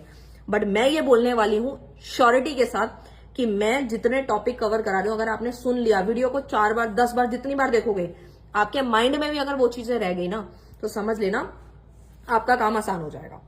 तो कंज्यूमर जो है बेसिकली, उसको हम एक और नाम से जानते हैं जो कि हमारा हेट्रोट्रॉप्स के नाम से है, और ये डिपेंड होते हैं, depend on the organism for food to meet the energy needs for survival. भाई जीने के लिए जो प्राणी जिंदा है हमारे वातावरण के अंदर, चाहे वो जानवर है, चाहे वो पक्षी है, चाहे वो इंसान है, हर किसी को अपने जीने के लिए, सर्वाइवल के लिए, एनर्जी के लिए कुछ ना कुछ खाने को चाहिए। समझ आ गई इतनी सी बात? तो depend on the organism for food to meet the energy needs for survival. तो यानी कि जो हमारे कंज्यूमर्स होते हैं basically, these organism get the food by feeding on the other organisms. यानी कि एक दूसरे चीजों को हम खा करके भी जो है अपना पेट भरते हैं। अब बोलोगे ऐसी क्या चीज है, तो मैं बताती हूँ। सबसे पहले बात करते हैं हार्बीवोरस की। तो herbivores which feed on plants, जैसे कि रेबिट, इंसेक्ट आ गया। कार्निवोरस में आता है which feed on herbivorous as secondary carnivorous, जैसे कि फ्रॉग, स्मॉल फिश, ये सारे एग्जाम्पल्स हैं। ऑमनीवोरस में कौन होता है, विच फीड, जो प्लांट भी खाते हैं और जानवर को भी खा लेते हैं, तो वो ऑमनीवोरस होते हैं। जैसे कि इंसान जानवर को खा लेता है, मीट वगैरह, फिश वगैरह सब खा लेता है। रैट्स है, मैनी बर्ड्स है, ठीक है। तो एक जानवर दूसरे को भी खा रहा है, इंसान जानवर को भी खा रहा है, तो ये चल रहा है। तो ये ऑमनीवोरस है, जो कि प्लांट और एनिमल दोनों को फीड करते हैं। ठीक है, इतना समझ आए हैं हम। यहाँ पर हेट्रोट्रॉप का जो अनदर नेम है, कंज्यूमर तो है ही है, साथ में फेगोट्रॉप्स भी है। इसमें क्या होता है, प्राइमरी कंज्यूमर आता है, सेकेंडरी आता है, टर्सरी आता है, एंड टॉप कार्निवोरस आते हैं। ठीक है, तो इसको थोड़ा सा अब आते हैं डीकंपोजर्स पे। तो डीकंपोजर का मतलब होता है these are micro organism which break down, जो कि ब्रेक डाउन करते हैं ऑर्गेनिक मैटर को, किसमें, इनऑर्गेनिक कंपाउंड में। ठीक है, in the process they derive the nutrition, they play a very important role in converting the essential nutrient from unavailable organic from to free organic form that is available for use by plant, जैसे कि bacteria और fungi. अब मैं इसका एक छोटा सा example लेती हूँ। ठीक है, जैसे कि मान लीजिए कोई भी एनिमल वगैरह या किसी की लाइफ साइकिल जो है वो एंड हो जाती है और डेड बॉडी रह जाती है, तो डेड बॉडी को खाने वाले भी लोग आगे हैं। ठीक है, उसको आगे भी लाइफ चलाएंगे। तो यानी जो कंज्यूमर है और जो प्रोड्यूसर है वो कंप्लीट कर लेता है लाइफ साइकिल्स को, सो दैट जो बच जाता है उनको भी खाने के लिए लोग हैं, जो कि क्या है, फंगी, बैक्टीरिया, ये सब चीजें आती हैं। आई होप आपको क्लियर है। आते हैं ट्रॉपिक लेवल पे, कि ट्रॉपिक लेवल को हम फूड लेवल भी बोलते हैं। इसमें क्या होता है, जो भी हमारे ऑर्गेनिजम्स होते हैं गेट दे फूड, उनको फूड मिलता है कहां से, पौधों से, डायरेक्टली या इनडायरेक्टली, तो हम ट्रॉपिक लेवल कहते हैं। They get they food in different steps और लेवल, डिफरेंट स्टेप से या डिफरेंट लेवल से, तो उनको हम यहाँ पे ट्रॉपिक और फूड लेवल कहते हैं। नेक्स्ट आता है आपका फूड चेन। ठीक है, तो फूड चेन का डेफिनेशन मैं यहाँ लिखकर लेकर आई हूँ। अब food chain is a simplified way of showing the food relationship between plants and animal. ठीक है, जैसे मैंने यहाँ पे एग्जांपल लिया, जैसे ग्रास को कौन खाएगा, काऊ खाएगी, काऊ को कौन खाएगा, ह्यूमंस खा लेंगे। ये क्या है, फूड चेन है, जैसे बहुत सारी फूड चेन्स चलती है, डायग्राम की मदद से समझाने वाली वो भी, ठीक है। तो इस तरीके से चलता है। नेक्स्ट देख लेते हैं, जैसे कि एक और एग्जांपल है, ग्रास को कौन खाएगा, डियर, डियर को कौन खाएगा, लायन खाएगा। तो ऐसे इनकी फूड चेन चलती रहती है जो एक दूसरे पे निर्भर होती है। फूड चेन के टाइप्स क्या है, ग्रेजिंग फूड चेन होती है, ठीक है। पैरासिटिक फर्स्ट वाला जो आता है, थर्ड वाला, वो आता है डिट्राइसिस फूड चेन, ठीक है। तो बेसिकली यहाँ पे ग्रेजिंग में क्या होता है, स्टार्ट फ्रॉम ग्रीन प्लांट्स, ये बेसिकली ग्रीन प्लांट से स्टार्ट होते हैं। जैसे इसका एग्जांपल है ग्रास हॉपर, ठीक है। जैसे ग्रास है तो ग्रास को किसने खाया, ग्रास हॉपर ने खाया। ग्रास हॉपर को किसने खाया, फ्रॉग ने खाया। फ्रॉग को किसने खाया, स्नेक ने खाया। तो बेसिकली ये हार्बीवोरस से बिलोंग करते हैं, ठीक है। आई होप आपको क्लियर होगा अच्छे से। नेक्स्ट आता है बेसिकली यहाँ पर डिट्राइसिस, ठीक है। इसमें क्या होता है आपका, जो कि begins with dead organism, organic matter से ये बिगिन करते हैं। जैसे कि डिट्राइसिस जो होता है वो अपनी चेन चला रहा है बैक्टीरिया फंगी से, और देन आगे चेन चल रही है बर्ड से, ठीक है। तो ये होता है डीकम्पोजिंग फूड होता है, ठीक है, जैसे मैंने अभी आपको एग्जांपल से भी समझाया था। पैरासिटिक फूड चेन में क्या होता है, ये हमारे स्टार्ट होते हैं प्लांट से, जैसे प्रोड्यूसर, प्रोड्यूसर के बाद हार्बीवोरस, देन इसके बाद आता है पैरासाइट ऑर्गेनिजम्स, यानी कि एक छोटे से एग्जांपल से। अब यहाँ पे है डेड बॉडी, अब डेड बॉडी को खाने के लिए भी ऑर्गेनिज्म है, छोटे छोटे टुकड़ों में बटेगा और ये खा जाएंगे, ठीक है। तो इस तरीके से चेन चल रही है। नेक्स्ट पे आ जाते हैं न्यूट्रिएंट साइकिल पे, ठीक है। तो न्यूट्रिएंट साइकिल हम इसको एक बार समझ लेते हैं। तो न्यूट्रिएंट साइकिल क्या बोलती है, we all know that living organism such as animal, plants require different chemical elements, यानी जितने भी हमारे जानवर हैं या पौधे हैं, ठीक है, ये एक तरीके के क्या है, लिविंग ऑर्गेनिज्म है, जीवित हैं, जो कि जिनको जरूरत होती है कुछ डिफरेंट केमिकल एलिमेंट्स की। जैसे plant take up these element either as a carbon dioxide, as in the case of carbon और ions from the soil. Once inside of plant, these are involved in various chemical reactions and finally connected into organic substance which from plant cell and tissues, ठीक है। तो देखो भाई, समझ नहीं आया तो इसको एक छोटे से डेफिनेशन से समझो कि भाई न्यूट्रिएंट साइकिल है क्या, नाम से ही समझ में आ रहा है। The nutrient cycle is a system where energy transfer between non living parts and living part, यानी जो नॉन लिविंग पार्ट्स होते हैं उससे लिविंग पार्ट में जो ट्रांसफर हो रहा है, तो उसे हम बोलते क्या है, न्यूट्रिएंट साइकिल बोलते हैं। ऑफ इन्वायरमेंट कह लो या न्यूट्रिएंट साइकिल बोल लो, तो ये होता है। अब आप सोचोगे ये क्या है, तो एक छोटे से एग्जांपल से मान लो ये पेड़ है, ठीक है। पेड़ क्या करता है, ठीक है, पेड़ जैसे इंसान क्या करता है, इंसान के साथ क्या होता है कि वो ऑक्सीजन को लेता है और CO2 को रिलीज करता है। और पौधे के साथ उल्टा होता है कि पौधा क्या करता है, प्लांट्स क्या करते हैं, उनको CO2 चाहिए, ठीक है, CO2 चाहिए एंड ऑक्सीजन वो रिलीज करते हैं। लेकिन अगर हम वो खाने बनाने की बात करें तो उनको क्या चाहिए, तो भाई सुबह के टाइम की अगर मॉर्निंग की बात करें तो दिन के टाइम की बात करें तो वो CO2 क्या करते हैं, ऑब्टेन करते हैं और ऑक्सीजन रिलीज। लेकिन रात को फिर वही फर्दर प्रोसेस चलता रहता है कि CO2 रिलीज करा, फिर वो एनवायरमेंट में आ गई, तो इस तरीके से प्रोसेस चलता रहता है।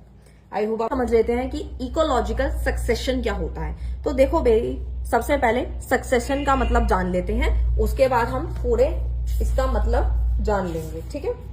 तो देखो भाई, सबसे सिंपल बात ये आती है यहाँ पे कि सक्सेशन का मतलब क्या है। ये एक सीरीज है, progressive change in the composition of an ecological community over time, कि धीरे धीरे चीजों में प्रोग्रेस होना, चेंजेस होना, बदलाव आना सीरीज के साथ, तो उसको हम सक्सेशन बोलते हैं टाइम के साथ साथ। और इकोलॉजिकल सक्सेशन का मतलब है एक ऐसी सीरीज होती है जिसमें हम प्रोग्रेसिव चेंज देखते हैं। प्रोग्रेसिव मतलब प्रोग्रेस हो रही है धीरे धीरे धीरे in the species that make up a community over time, की टाइम के साथ साथ जो स्पीसीज में बदलाव आ रहा है, चेंजेस आ रहे हैं, प्रोग्रेस हो रही है, तो वो हमारी इकोलॉजिकल सक्सेशन है। अभी आपको एग्जांपल समझ आ जाएगा ना, तो ये डेफिनेशन आप खुद बना के लिखोगे, ठीक है। तो बेसिकली देखो, यहाँ पर मैंने एक डायग्राम बनाया, ठीक है। तो उस डायग्राम में हम लोग ये समझ लेते हैं कि ये कहना क्या चाहता है, ठीक है। तो भाई एक डायग्राम यहाँ पे बुक की मदद से मैं ये बना हुआ है, इसको समझ लो। अगर ये समझ गए तो सारा काम हो जाएगा, ठीक है। तो भाई देखो, यहाँ पे जैसे कि ये बेयर रॉक है, ठीक है, उसके बाद आपका लिंचेस है, ठीक है, फिर देन आपके स्मॉल एनुअल प्लांट्स है, लिंचेस है, फिर आपके हर्ब्स हैं, देन ग्रास है, देन आपकी बड़े बड़े पौधे हैं। तो वही मैंने यहाँ बनाया कि पहले क्या हुआ करता था, रॉक्स वगैरह होती थी, फिर धीरे धीरे लिंचेस हुए, ठीक है, फिर धीरे धीरे स्मॉल प्लांट्स देखने को मिले, छोटे छोटे छोटे छोटे ग्रास उगती गई, पानी थोड़ा थोड़ा गिरा, ये ऐसे उगती गई, फिर थोड़े छोटे छोटे पौधे, फिर और बड़े, फिर और बड़े, फिर और बढ़ गए। तो जब ये ज्यादा बढ़ गए, जब यहां तक पहुंच गए, तो उसको हम बोलते हैं क्लाइमेक्स कम्युनिटीज को हम बोलते हैं। आई होप आपको क्लियर है, जिसको हम शेड टॉलरेंट ट्रीज भी बोलते हैं। ठीक है, तो याद रखना इस बात को। ठीक है, तो इतनी बात समझ आ गई। तो अब मैं आपको ये समझाने वाली थी कि यहाँ पर जो बदलाव आया है कि कहाँ हमारी जमीन बिल्कुल बंजर खाली पड़ी थी, वहां पर सिर्फ रॉक हुआ करते थे और आज वहां पे पेड़ उग गए। तो यही टाइम के साथ साथ जो प्रोग्रेस हुआ है उसी को हम बोलते हैं इकोलॉजिकल सक्सेशन। आई होप आपको क्लियर है। नेक्स्ट पे आ जाते हैं हम। एक डिफरेंस लेकर आई हूं मैं जो काफी इंपॉर्टेंट है। इकोलॉजिकल सक्सेशन में एक होता है प्राइमरी एंड दूसरा होता है सेकेंडरी सक्सेशन। तो इसको डिफरेंस की मदद से समझो तो ज्यादा इजीली समझ आएगा। Primary succession and secondary succession, ये बिगिंस विथ नो लाइफ। भाई बिल्कुल जमीन जो है बिल्कुल बंजर पड़ी है, खाली पड़ी है, सिर्फ रॉक्स हैं, कोई लाइफ वहां पे एग्जिस्ट नहीं करती, तो उसको हम प्राइमरी बोलते हैं। और पेपर में अगर भूल जाओ तो ऐसे याद रखना कि प्राइमरी हमारी बिल्कुल फर्स्ट स्टेज होती है, इससे पहले कुछ भी नहीं था। सेकेंडरी मतलब ये इसके बाद हुई है, यानी कि वहां पे लाइफ थोड़ी बहुत एग्जिस्ट करती है। तो इसको पहले समझने के लिए एक छोटे से एग्जाम्पल को समझ लो, फिर ऊपर चलेंगे। पहले नीचे वाला एग्जाम्पल समझ लेते हैं, देन आपको चीजें समझ आएंगी। तो आप ये समझो यहाँ पे कोई भी लाइफ एग्जिस्ट नहीं करती, अभी मैंने आपको डायग्राम की मदद से दिखा दिया।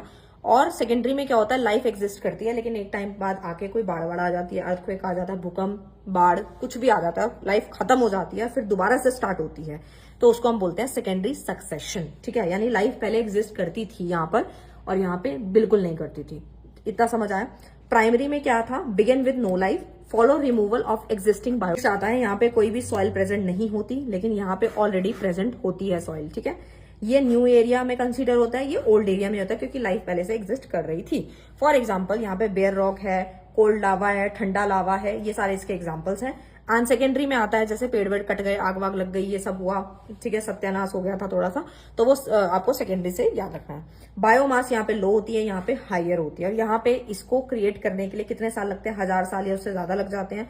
इसको टाइम कम लगता है क्योंकि यहाँ पे पहले एग्जिस्टेंस थी, तो उतना टाइम नहीं लगता जितना प्राइमरी में लगता है, यानी कि 50 से 200 साल के बीच यहाँ पर लग जाता है। आई होप आपको क्लियर होगा इतना डिफरेंस। नेक्स्ट पे आते हैं type of ecosystem. Hello everyone, welcome to our channel Nanak education point. Myself Heena Thakkar. और आज जो है अपना ईवीएस का यूनिट नंबर 3 जो है स्टार्ट करने जा रहे हैं। वन शॉट इसको कंप्लीट करेंगे। 2 यूनिट में ऑलरेडी कंप्लीट करा चुकी हूँ, बट यूनिट नंबर 3 आज मैं वन शॉट कंप्लीट कराने वाली हूँ। तो ये आपका जो सब्जेक्ट है वो ईवीएस बोलो, इन्वायरमेंट स्टडीज बोलो, या फिर इन्वायरमेंटल साइंस बोलो। तो अगर आपकी यूनिवर्सिटी कोई भी है तो भी आप ये वीडियो देख सकते हो, क्योंकि ये बिल्कुल कॉमन टॉपिक्स हैं जो कि हर यूनिवर्सिटी में पूछे जाते हैं। तो अगर आपको इसके नोट्स या फिर आप लोगों को इसका गेस्ट पेपर चाहिए तो आपको डेफिनेटली मिल जाएगा। दिए गए नंबर पे आप कांटेक्ट कर सकते हैं 8178359562 पर। ठीक है, तो आप इस नंबर पे व्हाट्सएप करके जो है गेस्ट पेपर या फिर आप जो है नोट्स जो है इसको बाय कर सकते हैं। ठीक है, बहुत ही रीजनेबल से प्राइसेस पे आपको ये मिल जाएगा। तो स्टार्ट करते हैं। हमारे चैप्टर का नाम है मेजर इकोसिस्टम। तो हमने पिछली वाली वीडियो के अंदर इकोसिस्टम के बारे में जान लिया था। अभी मैं इन शॉर्ट इकोसिस्टम फिर से बताने वाली हूँ और उसके टाइप्स के बारे में डिस्कशन करेंगे। तो सबसे पहले देखो इकोसिस्टम होता क्या है। तो भाई मैंने इकोसिस्टम का एक और नाम होता है इकोलॉजिकल सिस्टम भी इसको हम बोलते हैं, एंड काफी डिटेल में बताया था। अगर पिछली वीडियो नहीं देखी तो डिटेल में पढ़ लेना। ठीक है, मैं थोड़ा बहुत डिटेल में लेके चलूंगी क्योंकि आप लोगों का पेपर जो है वो एमसीक्यू है। अगर आपने वीडियो को अच्छा से देख लिया और नोट्स वगैरह सब पढ़ लिए तो डेफिनेटली आपका पेपर निकल जाएगा, चाहे वो एमसीक्यू है चाहे वो थ्योरी बेस है। तो स्टार्ट करते हैं इकोसिस्टम। पहले हम इकोसिस्टम का मतलब जान लेते हैं। तो इकोसिस्टम का क्या मतलब होता है कि जितनी भी लिविंग थिंग्स है और नॉन लिविंग थिंग्स जो साथ में रह रही है, यानी अर्थ पे देखते हैं हम दोनों का आपस में इंटरेक्शन होता है, तो उसे हम इकोसिस्टम बोलते हैं। यानी कि ऐसा सिस्टम है जिसके अंदर सारी लिविंग थिंग्स और जितनी भी नॉन लिविंग थिंग्स है वो सारी एक साथ जो है देखी जाती है हमारे इन्वायरमेंट में, तो उसे हम इकोसिस्टम बोलते हैं। और मैंने यहाँ डायग्राम भी बनाया कि ये जो अर्थ है, ठीक है, तो इसमें बहुत सारे लोग यहाँ पे प्राणी रह रहे हैं, बहुत सारे जीव जंतु वगैरह सब लोग रह रहे हैं। तो ये अपनी नीड को फुलफिल करने के लिए एक दूसरे का सहारा लेते हैं, लिविंग थिंग्स और नॉन लिविंग थिंग्स। ठीक है, तो बेसिकली वो क्या है, हमारा इकोसिस्टम है। तो इकोसिस्टम का आगे फर्दर 2 टाइप्स हैं, एक है terrestrial and second one is aquatic. ठीक है, तो 2 हैं, इक्वेटिक है एंड टेरेस्ट्रियल है। जो टेरेस्ट्रियल होती है वो क्या होती है, लैंड बेस्ड होती है। ठीक है, तो लैंड बेस्ड में क्या होता है, फॉरेस्ट आ जाता है, आपके जंगल वगैरह आ जाते हैं, डेजर्ट आ जाता है, ग्रास लैंड आ जाता है, यानी ये टेरेस्ट्रियल का पार्ट है। आई होप आपको क्लियर है।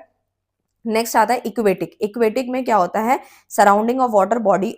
ठीक है, जो हमारी वाटर बॉडीज होती हैं उसकी जो सराउंडिंग होती है, यानी कि जितने भी ऑर्गेनिज्म होते हैं वो पानी के अंदर जितने जीव जंतु वगैरह सब पाए जाते हैं वो सारे इक्वेटिक में आते हैं।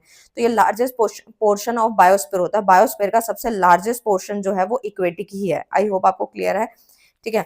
तो बेसिकली यहाँ पे मैंने वही सारी चीजें लिखी हुई हैं कि इसमें क्या क्या आता है। तो देखो भाई, टेरेस्ट्रियल में लैंड में सबसे पहले क्या आता है, फॉरेस्ट आता है, ग्रासलैंड, डेजर्ट, ये सब आते हैं, रेगिस्तान वगैरह ये सब चीजें आते हैं। जैसे हमारा भारत देश के अंदर रेगिस्तान की काफी सारी जगह है जो डेजर्ट एरिया, ठीक है। और इक्वेटिक है जो कि पानी वाले हैं, पानी वाली जगह है जिसके अंदर लेक्स आते हैं, रिवर्स आता है, ओशंस आते हैं, ये सारी चीजें यहाँ पे आती हैं। आई होप आपको क्लियर है। नेक्स्ट पे तो बेसिकली अब हम अपना हमारा जो नेक्स्ट टॉपिक आया है वो है फॉरेस्ट इकोसिस्टम, ठीक है। तो देखो भाई, जो हमारा फॉरेस्ट इकोसिस्टम है वो हम एक बार समझ लेते हैं कि एक्चुअल में इसका मतलब क्या है, ठीक है। पहले मैं आपको शॉर्ट में समझा देती हूँ, फिर आपकी बुक की लैंग्वेज से इसको समझा दूंगी। तो फॉरेस्ट इकोसिस्टम बेसिकली आप इस तरीके से समझो कि कोई भी एक ऐसा एरिया है जो कि मतलब बिल्कुल खाली है, आपकी विलेज की कोई ऐसी बाउंड्री है, ठीक है, किनारी है, वहां पे कोई भी कोई खेती बाड़ी नहीं करता, ना ही वहां पे कोई रहता है, ठीक है। वहां पे क्या है, सिर्फ और सिर्फ पेड़ पौधे हैं और जो जानवर वगैरह वो सब वहां पे रहते हैं, ठीक है। और वहां पे सिर्फ पेड़ पौधे दिखाया देते हैं, ठीक है। तो वो एक ऐसा एरिया जहाँ पे ना कोई खेती बाड़ी कर रहा है, ना कोई रह रहा है, ठीक है। तो उसे हम फॉरेस्ट इकोसिस्टम में काउंट करते हैं। और जो फॉरेस्ट इकोसिस्टम होता है वो फॉरेस्ट यानी कि लैटिन वर्ड से आया है, इसका मतलब क्या है, आउटसाइड है, ठीक है। फॉरेस्ट इकोसिस्टम में क्या क्या चीजें इंक्लूड होती है, तो बायोटिक कम्युनिटीज देखने को मिलती है, इससे हमें काफी सारी चीजें मिलती है, जैसे पेपर, ऑयल, मेडिसिन, ये सब चीजें हमें फॉरेस्ट इकोसिस्टम से प्रोवाइड होती है, ठीक है। और यहाँ पे बस इतना समझना है कि ऐसा एरिया जहाँ पे ना कोई खेती बाड़ी है, ना कोई वहां पे रह रहा है, ठीक है। और वहां पे चारों तरफ जो है पेड़ पौधे लग जाते हैं, हरा भरा हो जाता है वातावरण, ठीक है। तो बेसिकली हम देखते हैं कि जो हमारे बुक की लैंग्वेज में क्या लिखा है फॉरेस्ट इकोसिस्टम के बारे में। तो देखो, a forest ecosystem is a community of organism.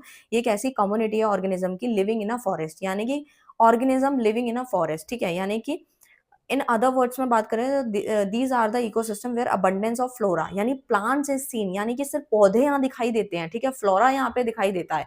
And they have the large number of organism living in relatively small areas, यानी कि जो लार्ज नंबर ऑफ ऑर्गेनिज्म होते हैं जो रहते हैं छोटे से एरियाज में, ठीक है। Therefore the density of life in forest ecosystem is very high, जो डेंसिटी होती है फॉरेस्ट के अंदर इकोसिस्टम में रहने की वो बहुत हाई होती है।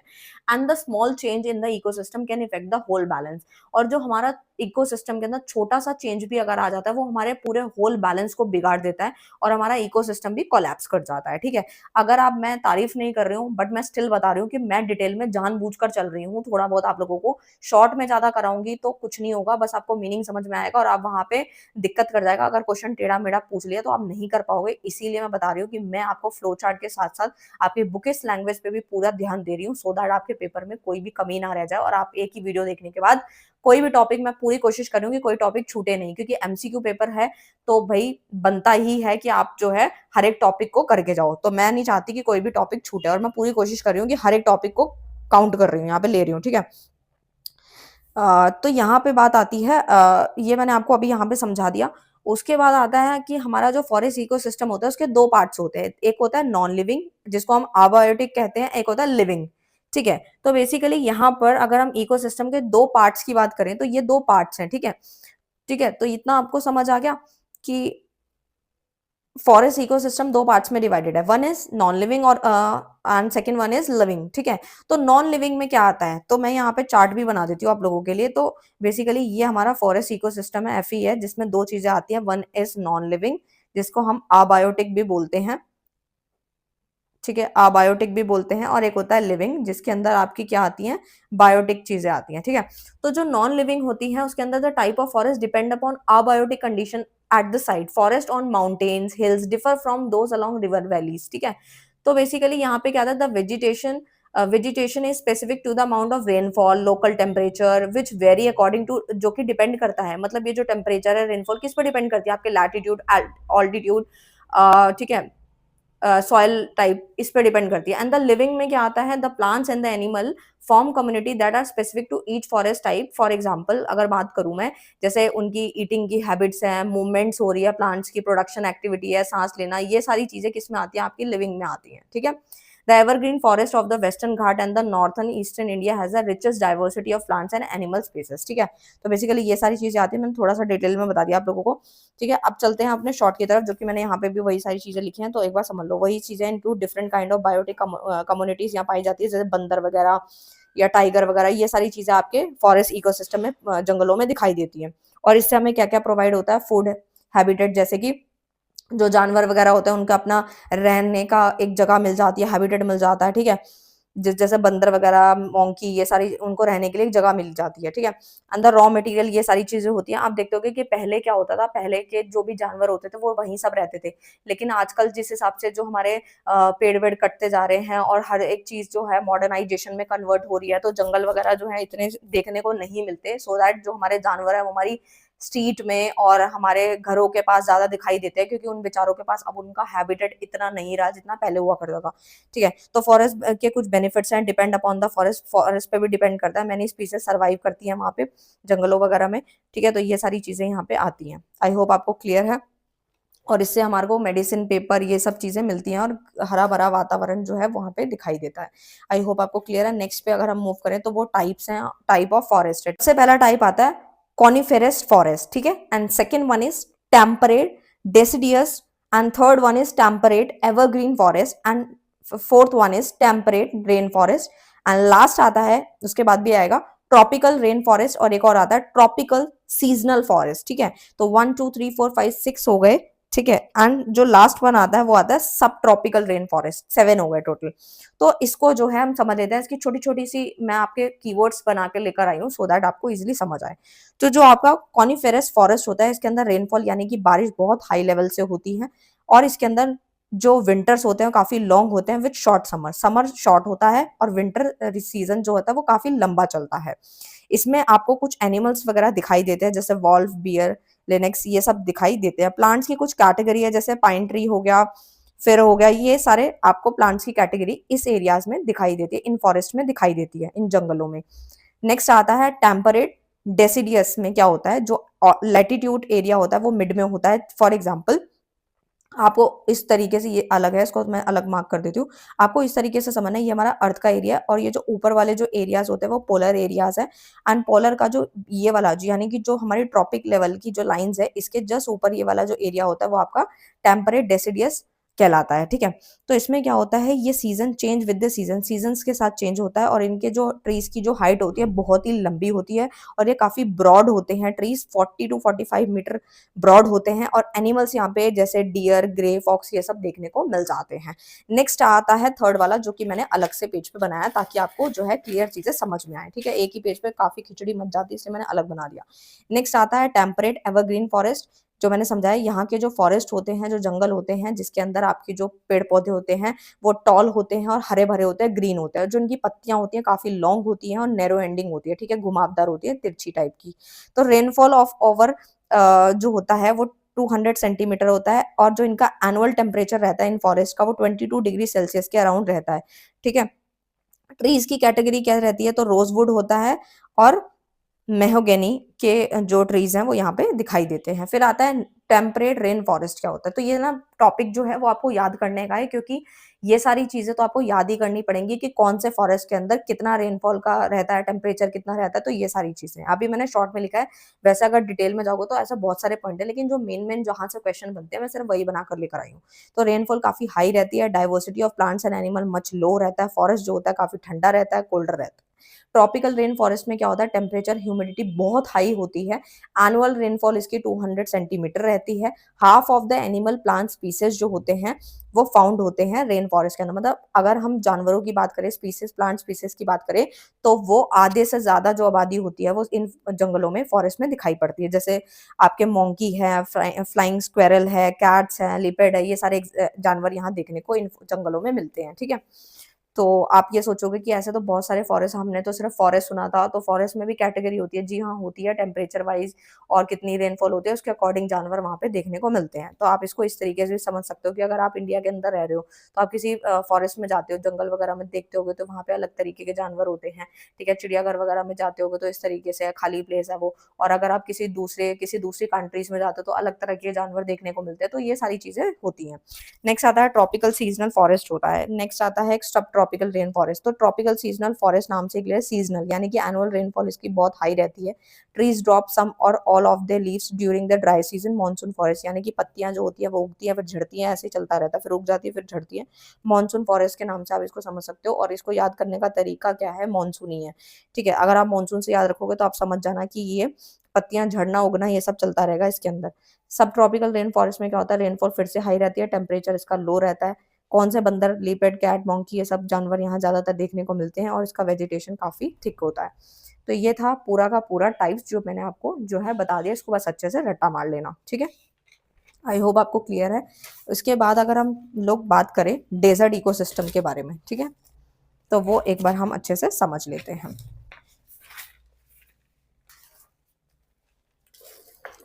तो अब आते हैं हम अपने डेजर्ट इकोसिस्टम की तरफ। तो वो क्या है, जैसे रेगिस्तान वगैरह वाले जो एरियाज होते हैं, तो desert are the formed in the area which less than 25 centimetre of annual rainfall. यानी कि अगर हम डेजर्ट एरिया की बात करें तो वहां पे 25 सेंटीमीटर की जो एनुअल रेनफॉल से कम जो भी जगह है वो सारी हमारी डेजर्ट इकोसिस्टम का ही पार्ट है। और डेजर्ट मतलब जहाँ रेगिस्तान है, जहाँ पे जैसे कि कैमल बहुत जाना जाता है, ठीक है।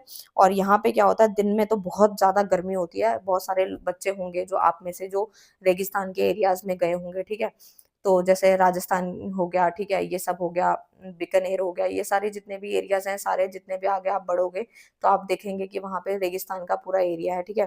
तो वहां पे क्या होता है, दिन में बहुत हद की गर्मी पड़ती है और रात को मौसम जो होता है या वेदर जो होता है वो काफी ठंडा हो जाता है, कोल्ड रहता है रात के टाइम, और दिन में काफी गर्मी रहती है, ठीक है। तो ये सारी चीजें आती है। तो डेजर्ट में जो हमारा एरिया होता है वहां पे किस तरीके की कौन कौन से डेजर्ट्स है वो मैं आपको बता देती हूँ, ठीक है। और जो आपका जैसे कि आपके जो कुछ डेजर्ट एरियाज हैं, अगर मैं अनदर कंट्रीज की बात करूँ तो जो ऑस्ट्रेलिया है, अरेबिया, ये सारे आपके डेजर्ट्स एरिया हैं। एंड अगर हम डेजर्ट्स की बात करें तो इसमें आता है सहारा है, गोबी, ये सारे डेजर्ट्स आपको देखने को मिल जाते हैं, ठीक है। तो आई होप आपको क्लियर है। और ये मैंने आपको समझाया डेजर्ट के बारे में। और उसके बाद अगर हम बात करते हैं तो वो आता है हमारा इक्वेटिक इकोसिस्टम। क्या होता है, तो इक्वेटिक में क्या होता है, basically an aquatic ecosystem form by surrounding a body of water. यानी वहां पे जहाँ पे सारे जितने भी पानी के अंदर जितने भी स्पीसीज वगैरह रहते हैं ना, आपस में एक दूसरे से जितने भी स्पीसीज, जितने भी ऑर्गेनिज्म है वो आपस में एक दूसरे से इंटरेक्ट करते हैं, वहां पे सिर्फ पानी होता है, तो उसे हम इक्वेटिक इकोसिस्टम बोलते हैं, ठीक है। तो basically water species depend upon other, यानी कि वाटर स्पीसीज जो होते हैं वो एक दूसरे पे निर्भर रहते हैं, ठीक है। तो देखा होगा टाइप ऑफ इक्वेटिक इकोसिस्टम में आता है एक फ्रेश वाटर इकोसिस्टम आता है, एक मरीन आता है और एक ब्लैकिश वाटर आता है। तो जो फ्रेश वाटर इकोसिस्टम होता है उसके अंदर क्या होता है, कोई भी सॉल्ट नहीं होता जिसको हम कंटेन कर सकते हैं, जिसको हम पी सकते हैं, वो पीने योग्य होते हैं, जिसको हम पी सकते हैं आसानी से बिना किसी दिक्कत के, ठीक है। यानी कि हमारे लिए ही बना है, हम उसको पी सकते हैं क्योंकि उसके अंदर कोई भी नमक जैसी चीज अवेलेबल नहीं है। मरीन इकोसिस्टम में क्या होता है, तो मरीन इकोसिस्टम होता है कंटेन सॉल्ट प्लस मिनरल्स, मतलब इसमें नमक तो है ही है, साथ में आपके मिनरल्स भी ऐड है। और आपको पता होगा कि कुछ पानी ऐसा होता है जिसके अंदर हमारे मिनरल्स होना इंपॉर्टेंट होता है, ठीक है। ब्लैकिश वाटर यानी कि ये मिक्सचर होता है जो कि आपके फ्रेश और मेरीन को मिला दो तो वो ब्लैकिश वाटर बनता है, ठीक है। इसके कुछ एग्जांपल्स हम लोग देख लेते हैं। तो देखो भाई, सबसे पहला कौन सा था अपना, अपना था फ्रेश वाटर, जिसमें लेक्स, पॉन्ड, पूल्स, ये सब से जो पानी मिलता है। नेक्स्ट आता था हमारा कौन सा वाला है, नेक्स्ट वाला है अपना मरीन। मरीन में आता शैलो सीज, ओपन ओशंस, ये सब इसके एग्जांपल्स हैं। एंड लास्ट वन जो कि हमारा ब्लैकिश वाटर होता है, उसमें आता मैशलो हो गया, मैनग्रोव्स हो गया, ये सारी चीजें इसके अंदर इसके एग्जांपल्स हैं जो कि यहाँ पे देखने को मिल जाते हैं। आई होप आपको क्लियर है। उसके बाद हम नेक्स्ट की तरफ बढ़ते हैं जो कि हमारे वाटर ऑर्गेनिज्म यानी इक्वेटिक ऑर्गेनिजम्स के यहाँ पे कुछ आगे फर्दर टाइप्स बताए गए हैं जो कि आपको समझ लेने हैं, ठीक है। तो वो ज्यादा इंपॉर्टेंट है जो कि आपके बुक के अंदर दे रखे हैं, ठीक है। तो बेसिकली वाटर ऑर्गेनिज्म के कुछ टाइप हैं जो कि आपको समझ लेना है, उसके बाद ये आपका चैप्टर यहीं समाप्त हो जाएगा, ठीक है। तो सबसे पहला आता है आपका न्यूनस्टोन आता है, पेरीपाइथन आता है, प्लांक्टन आता है, नेक्टन आता है, बेंथोस आता है, ठीक है। तो बेसिकली सबसे पहले अगर हम लोग बात करें इसकी इक्वेटिक ऑर्गेनिज्म के कुछ टाइप की, तो सबसे पहले अगर हम बात करें तो वो आता है न्यूनस्टोन की। तो ये क्या है बेसिकली, तो ये found on the surface of layer. ये हमारे जितने भी ऑर्गेनिजम्स होते हैं ये एक ऐसे ऑर्गेनिज्म होते हैं जो कि हमारे सरफेस ऑफ लेयर पे पाए जाते हैं और मूविंग ऑन द सर्फेस दिखाई देती है इसके अंदर। पेरीपाइथन में क्या होता है कि ये जो ऑर्गेनिज्म होते हैं वो हमारे पेड़ की स्टेम एंड रूट के साथ बिल्कुल अटैच्ड होते हैं, यानी attach to stem and root of plants in water. पानी के अंदर की बात हो रही है, पानी के अंदर जो ऑर्गेनिजम्स हैं जब वो एक दूसरे पे निर्भर हैं तो पानी की ही कैटेगरी बताई गई है, ठीक है। तो इतना समझ आया। प्लैंकटन में क्या होता है, collection of organism found in water, यानी कि कलेक्शन होता है ऑर्गेनिज्म का जो कि पानी के अंदर देखा जाता है। बहुत ही काफी नाजुक होते हैं ये ऑर्गेनिजम्स, ठीक है। जैसे ही हमारी जितनी भी तरंगे या फिर वेव्स वगैरह उठती हैं, करंट्स उठते हैं पानी के अंदर, तो ये जो है उनके साथ जो है वो नहीं चल पाते, ठीक है। तो इनको थोड़ा-सा मतलब ये जो है थोड़ा एक दबदबा सा रहता है कि मतलब करंट उठ रहा है तो कैसे होगा, कैसे नहीं होगा, तो इस तरीके से थोड़ा-सा डर रहता है, काफ़ी हल्के-फुल्के नाज़ुक होते हैं ये, बट ये पानी के साथ धीरे-धीरे फ्लो करते रहते हैं। उसके बाद है नेक्टन, नेक्टन में क्या होता है, स्विमर होते हैं, एनिमल कंटेन, इसमें जानवर वगैरह देखे जाते हैं, स्विमर्स होते हैं, ये तैरते रहते हैं, लेकिन ये भी जब करंट ज़्यादा तेज़ हो जाता है, तरंगे ज़्यादा तेज़ हो जाती है पानी की, तो ये बाहर आ जाते हैं, ठीक है? क्योंकि इनको जीवित रहना होता है, इसलिए बाहर आ जाते हैं। बेंथोस क्या होता है, ये हमारे ओशंस वगैरह में पाए जाते हैं। तो आई होप आपको क्लियर है, तो मैंने शॉर्ट तरीके से आप लोगों को अच्छे से क्लियर करा दिया है, ठीक है? बाकी आप इसको डिटेल में कवर करना चाहते हो, तो आप और भी कर सकते हो, ठीक है? तो मैं आपको एक पिक्चर दिखा देती हूँ, वैसे डेज़र्ट इकोसिस्टम की आप देख सकते हो, ये आप बनी हुई है इस तरीके से, आप देख सकते हो कितने सारे जानवर हैं, ठीक है? डेज़र्ट इकोसिस्टम के जानवर दिखा रही हूँ मैं आपको पिक्चर की मदद से, ठीक है? तो मेरी तो ड्राइंग इतनी अच्छी है नहीं, बट स्टिल मैं आपको इस तरीके से जो पिक्चर है वो दिखा रही हूँ, ठीक है? तो ये था आप लोगों का, ठीक है? सो आई होप आपको क्लियर होगा, ठीक है? तो आपकी बुक में इतना ही था और जितना था मैंने उतना ही बता दिया। सो ये आपका यूनिट 3 कंप्लीट होता है, यूनिट 4 के साथ मिलेंगे। तब तक के लिए bye bye, thank you so much. Hello everyone, welcome to our channel Nanak education point, myself Heena Thakkar. और आज जो है हम ईवीएस का यूनिट नंबर 4 स्टार्ट करने जा रहे हैं और आज ही हम पूरा का पूरा वन शॉट कंप्लीट करेंगे यूनिट नंबर 4 को। एंड जितने भी यूनिट्स के इंपॉर्टेंट टॉपिक हैं आज हम पूरे के पूरे इसी वीडियो के अंदर वन शॉट डिस्कस करने वाले हैं, क्योंकि टाइम बहुत लिमिटेड है। सो मैं अब एक ही वीडियो बना रही हूँ जिसके अंदर आपका पूरा सिलेबस यूनिट नंबर 4 से लेके यूनिट नंबर जितने भी आपके बुक में दिए गए हैं 14 तक, वो सारे के सारे मैं करवाने वाली हूँ, ठीक है? तो यूनिट नंबर 4 जो है बेसिकली आपके लैंड एंड वाटर रिसोर्सेज पे रहेगी। उसके बाद के जो चैप्टर्स रहेंगे वो आपके रहेंगे फॉरेस्ट रिसोर्सेज पे, एनर्जी रिसोर्सेज पे। एंड ब्लॉक नंबर 3 जो है आपका बायोडाइवर्सिटी के ऊपर है, वेस्ट मैनेजमेंट के ऊपर है। एंड लास्ट जो ब्लॉक है वो है आपका इन्वायरमेंटल एथिक्स के ऊपर, ठीक है? यानी प्रॉपर इन्वायरमेंट की पॉलिसीज प्रैक्टिस को कैसे हम जो है प्रोटेक्ट करेंगे अपने वातावरण को, तो वो है। तो वन शॉट कंप्लीट आज ही मैं करवा दूंगी, क्योंकि टाइम बहुत लिमिटेड है और मुझे बाकी सारे सब्जेक्ट्स भी कराने हैं। सो यूनिट वाइज कराने में थोड़ा टाइम जो है फिर ज्यादा लगेगा, अलग अलग वीडियो अपलोड करनी पड़ेगी, सो दैट मैं एक ही वीडियो में सब कुछ करवा रही हूँ आप लोगों को। तो स्टार्ट करते हैं विदाउट वेस्टिंग एंड टाइम। तो अब सबसे बड़ी बात यह आती है कि अगर आपको इसके नोट्स वगैरह चाहिए तो वो भी बिल्कुल रेडी हैं। और अगर इसका गेस्ट पेपर चाहिए, गेस्ट पेपर मतलब है कि इंपॉर्टेंट क्वेश्चन विद आंसर्स हैं, जिसके अंदर लास्ट 5 सालों के पेपर जो है में जो क्वेश्चन पूछे गए थे एमसीक्यू, वो सारे हमने उसमें कवर कर दिए हैं, ठीक है? सो आप वो आराम से पढ़ सकते हो। और अगर आपको नहीं बाय करना तो कोई दिक्कत नहीं, आप खुद से। सो बेसिकली अब हम लोग स्टार्ट करने जा रहे हैं renewable resources and non renewable resources, ठीक है? अब काफी सारी बुक्स अगर आप उठाएंगे तो आप उसमें देखेंगे काफी बड़ा डिफरेंस वगैरह दे रखा होता है, काफी सारी जो है उसके ऊपर काफी सारे पेज लिखे होते हैं, लेकिन मैं आपको इजी तरीके से डिफरेंस ही करा रही हूँ, डिफरेंस ही इजी रहेगा, ठीक है? वैसे तो अगर आप बुक खोलेंगे तो उसमें काफी डिटेल में दिया गया है, लेकिन मैं इसको जो है डिफरेंस की मदद से डिटेल में करवा दूंगी। तो सबसे पहला आता है रिन्यूएबल रिसोर्सेज कौन से होते हैं, ठीक है? तो रिन्यूएबल रिसोर्सेज की अगर हम बात करें और नॉन रिन्यूएबल रिसोर्सेज की बात करें तो ये दोनों क्या होते हैं, ठीक है? तो बेसिकली यहाँ से क्वेश्चन बन सकता है एमसीक्यू का। तो रिन्यूएबल रिसोर्सेज वो वाले रिसोर्सेज होते हैं, it can be use again and again through out it's life, यानी इसको हम बार बार इस्तेमाल कर सकते हैं, ठीक है? बार बार इसको इस्तेमाल किया जा सकता है। They are the energy resources which can not be exhausted, और ये कभी भी एग्जॉस्ट नहीं होते, मतलब जल्दी से खत्म नहीं होते हैं। बार बार हम इसको यूज कर सकते हैं, ठीक है? It is environment friendly as the amount of carbon emission is low, ठीक है?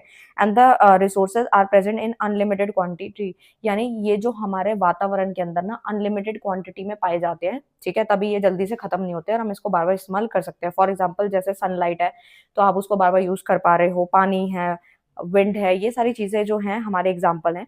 और भी है use again and again, solar energy है, जियोथर्मल प्लांट है, ये सारी चीजें जो हम बार बार इस्तेमाल कर पाते हैं और ये जल्दी से खत्म नहीं होती, क्योंकि ये अनलिमिटेड क्वांटिटी में पाई जाती है हमारे वातावरण में।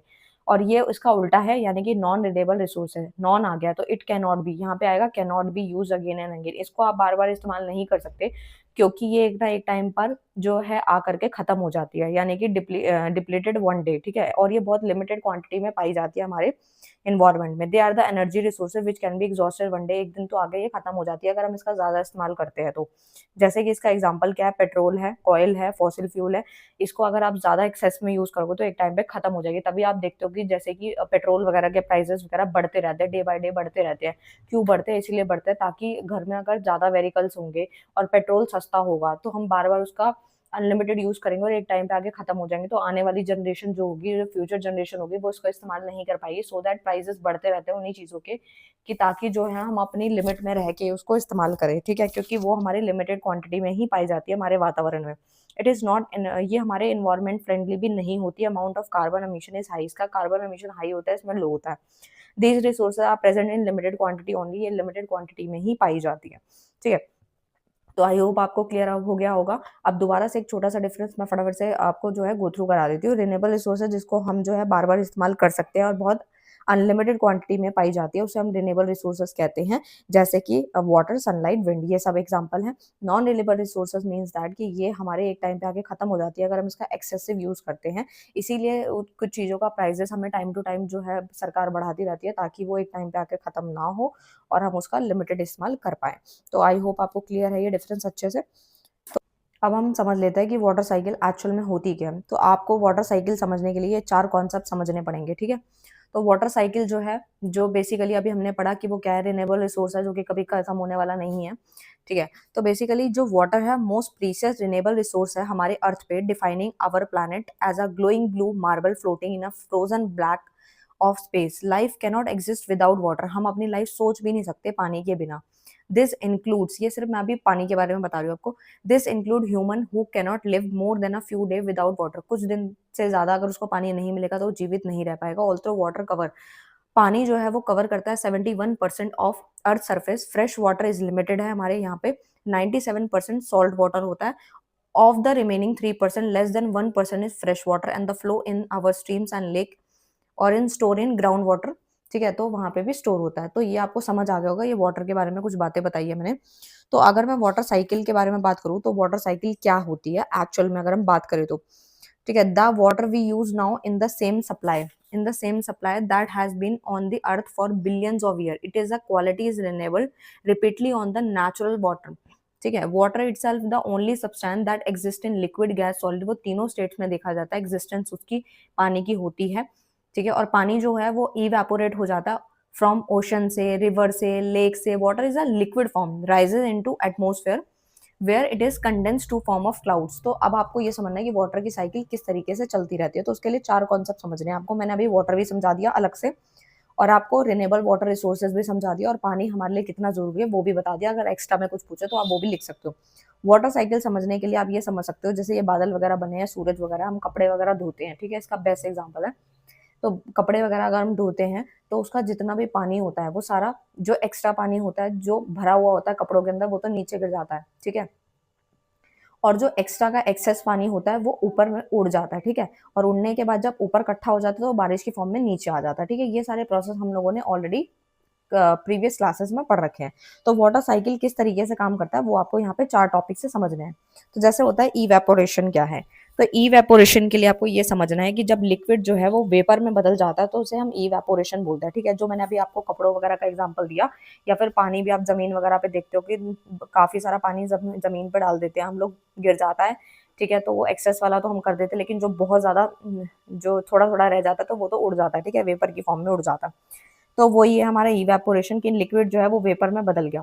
फिर आता है ट्रांसपिरेशन क्या होता है। तो ट्रांसपिरेशन के लिए आपको ये समझना पड़ेगा, डायग्राम फिर समझ आएगा। जैसे ये मैंने यहाँ पे ना एक पेड़ की जो है पिक्चर बना दी है यहाँ पे, ट्री की, ठीक है। तो ये आप पौधा समझो एक तरीके का, जिसमें यहाँ पे इसकी पत्तियां वगैरह दी गई हैं, ठीक है, पत्तियां वगैरह समझो इसको, ये इसकी पत्तियां वगैरह हैं, और ये नीचे जड़ें हैं, ठीक है, और ये भी पत्ती है, ठीक है। तो होता क्या है कि यहाँ पे लिखा है कि ट्रांसपिरेशन में क्या होता है, loss of water in vapour from plants leave, ठीक है। तो यहाँ पे क्या बताया गया है कि जो हमारा पानी होता है वो लॉस होता है, यानी कि वेपर की फॉर्म में उड़ जाता है पत्तियों से। जैसे कि मैं बताती हूँ, ये जैसे कि हमने किसी पौधे में पानी डाला तो वो जड़ों में जाता है, तो जड़ें पानी जो है वो जो है ले लेती हैं, सारा पानी ले लिया, लेने के बाद करती है पत्तियों में सप्लाई कर देती है, धीरे धीरे धीरे हर पत्ती तक पानी पहुंच जाता है। तो पहुंचने के बाद जब एक्सेस में थोड़ा ऊपर जो पानी, जो अनयूज वाटर होता है वो क्या होता है, वो उड़ जाता है, ठीक है। अनयूज वाटर जो होता है इवेपोरेट हो जाता है पत्तियों से, तो उसे हम ट्रांसपिरेशन कहते हैं। तो आप सोचो कि बारिश जो आती है वो कितने सारे प्रोसेस से मिलकर आती है, ठीक है। यानी कि कपड़े धोए तो पानी जो है ऊपर चला गया, ठीक है, पत्तियों से अनयूज वाटर है ऊपर चला गया। तो अब हम समझ लेते हैं कंडेंसेशन क्या होता है। कंडेंसेशन की 2 डेफिनेशन लिखी है, वैसे तो जो आसान लगे वो आप समझ सकते हो। Water change from vapour phase, ठीक है। यानी water change from vapour phase to liquid phase, यानी कि होता क्या है, गैस टू लिक्विड, इससे समझो गैस में जब लिक्विड, गैस ने कन्वर्जन दे, तो कंडेंसेशन का एक एग्जांपल समझो कि जैसे मान लो कोई ऑफिस वगैरह, बहुत सारे बच्चे जॉब करते होंगे तो देखते होंगे कि ऑफिस वगैरह जो होता है उसमें मिरर लगा होता है, ठीक है, रूम के बाहर। तो होता क्या है, जो दरवाजा लगा है वो मिरर का है, तो एसी चल रहा है, तो वहां पे जो मिरर होता है यानी जो शीशे वाला जो गेट है बेसिकली, तो उस पे क्या होता है, छोटी छोटी बूंदे सी बनी हुई आ जाती है, तो यानी कि वो किसकी वजह से होता है, कंडेंसेशन की वजह से ही होता है कि गैस जो है वो लिक्विड में कन्वर्जन कर रही है, ठीक है। उसके बाद नेक्स्ट आता है आपका प्रेसिपिटेशन। क्या होता है, प्रेसिपिटेशन में क्या होता है, water release from clouds in the form of earth, यानी कि जो हमारा पानी है, अब आप इसको ऐसे समझो प्रेसिपिटेशन को, इसमें आपको कंफ्यूजन नहीं होना चाहिए, आपको बस इतना समझना है कि ये लिक्विड फॉर्म में भी होता है प्रेसिपिटेशन, सॉलिड फॉर्म में भी होता है, मिक्स फॉर्म में भी होता है, ठीक है। अब बहुत सारे बच्चे इसमें कंफ्यूज रहते हैं कि सिर्फ लिक्विड होता है, तो जी नहीं, लिक्विड भी होता है, ये सॉलिड में भी फॉर्म में भी होता है, मिक्स फॉर्म में भी होता है। वो कैसे होता है, जैसे कि आप इतना समझो कि जो भी हमारी अर्थ है, अर्थ पे जो भी हमारे ग्रेविटेशन फोर्स की वजह से जो भी बादल वगैरह है, ठीक है, बादल वगैरह से जो भी पानी नीचे की तरफ गिर रहा है, ठीक है, क्लाउड से जो भी पानी, जो भी चीज नीचे की तरफ आ रही है, ठीक है, जैसे चाहे वो बारिश है, स्नो है, तो वो हमारी क्या कहलाती है, प्रेसिपिटेशन कहलाती है, और ये ग्रेविटेशनल फोर्स की वजह से ही होता है, ठीक है। तो आई होप आपको क्लियर है, ठीक है। तभी मैंने आपको बोला लिक्विड और सॉलिड दोनों फॉर्म में होता है, क्योंकि जो स्नो है वो आपकी सॉलिड है, और जो रेनफॉल है, जो बारिश है, वो लिक्विड है, तो ये दोनों भी होती है, मिक्स भी होती है। आई होप आपको क्लियर होगा। नेक्स्ट पे चलते हैं, आपका जो, अब हम समझ लेते हैं कि कंजर्वेशन ऑफ वाटर क्या होता है। तो बेसिकली कंजर्वेशन ऑफ वाटर का मतलब है पानी को बचाना है हमने, ठीक है, और अननेसेसरी जो वेस्टेज होती है वो हमने नहीं करनी होती। तो water conservation is the of only using water efficiently to reduce unnecessary wastage. जो हम अननेसेसरी जो वेस्टेज करते हैं वो नहीं होनी चाहिए, और उतना ही यूज करो जितना जरूरी है, ठीक है। ये नहीं कि अगर आप एक बाल्टी में नहा सकते हो तो ये नहीं कि आप 5 बाल्टी खर्च करोगे, ठीक है। और अगर आपके बर्तन एक बाल्टी में या आधी बाल्टी में धुल सकते हैं तो ये नहीं कि आप जो है 6-7 बाल्टी खराब करो, ठीक है। तो आपको अपने पानी को जो है बचा के रखना होता है, ज्यादा यूज नहीं करना, मतलब उतना ही करना जितनी की जरूरत है, एक्स्ट्रा यूज ना करें, वेस्टेज ना करें, टैप वगैरह खुला ना छोड़े। तो कंजर्वेशन ऑफ वाटर में क्या होता है, रिड्यूसिंग ओवर कंजम्पशन, जो हम ओवर कंजम्पशन कंज्यूम जो कर लेते हैं वो हमें कम करना चाहिए, तभी पानी बचेगा, ठीक है। और ऐसा नहीं है कि एक पर्सन के करने से ही ये बदलाव आएगा, हर किसी को ये बदलाव लाना चाहिए। उसके बाद आता है यूज रेन वाटर, हमें अपने रेन वाटर को भी इस्तेमाल करना चाहिए, बारिश वगैरह हो तो बाल्टी वगैरह जितने भी ड्रम वगैरह वो भर लेने चाहिए। टर्न ऑफ टैप्स, यानी कि नल का खुला नहीं छोड़ना चाहिए, अगर लीक कर रहा है तो उसको टाइमली सही कराना चाहिए, ये नहीं कि हम जो है बाल्टी भर भर के उसको ऐसे फेंक रहे हैं, ठीक है।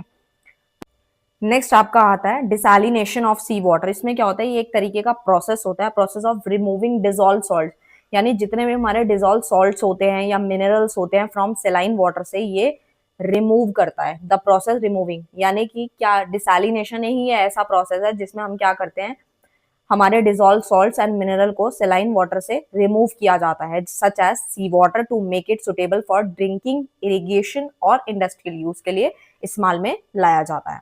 तो आई होप आपको क्लियर है, ठीक है। तो ये हो गया आपका, ठीक है। उसके बाद आगे चलते हैं हम अपने टॉपिक पे।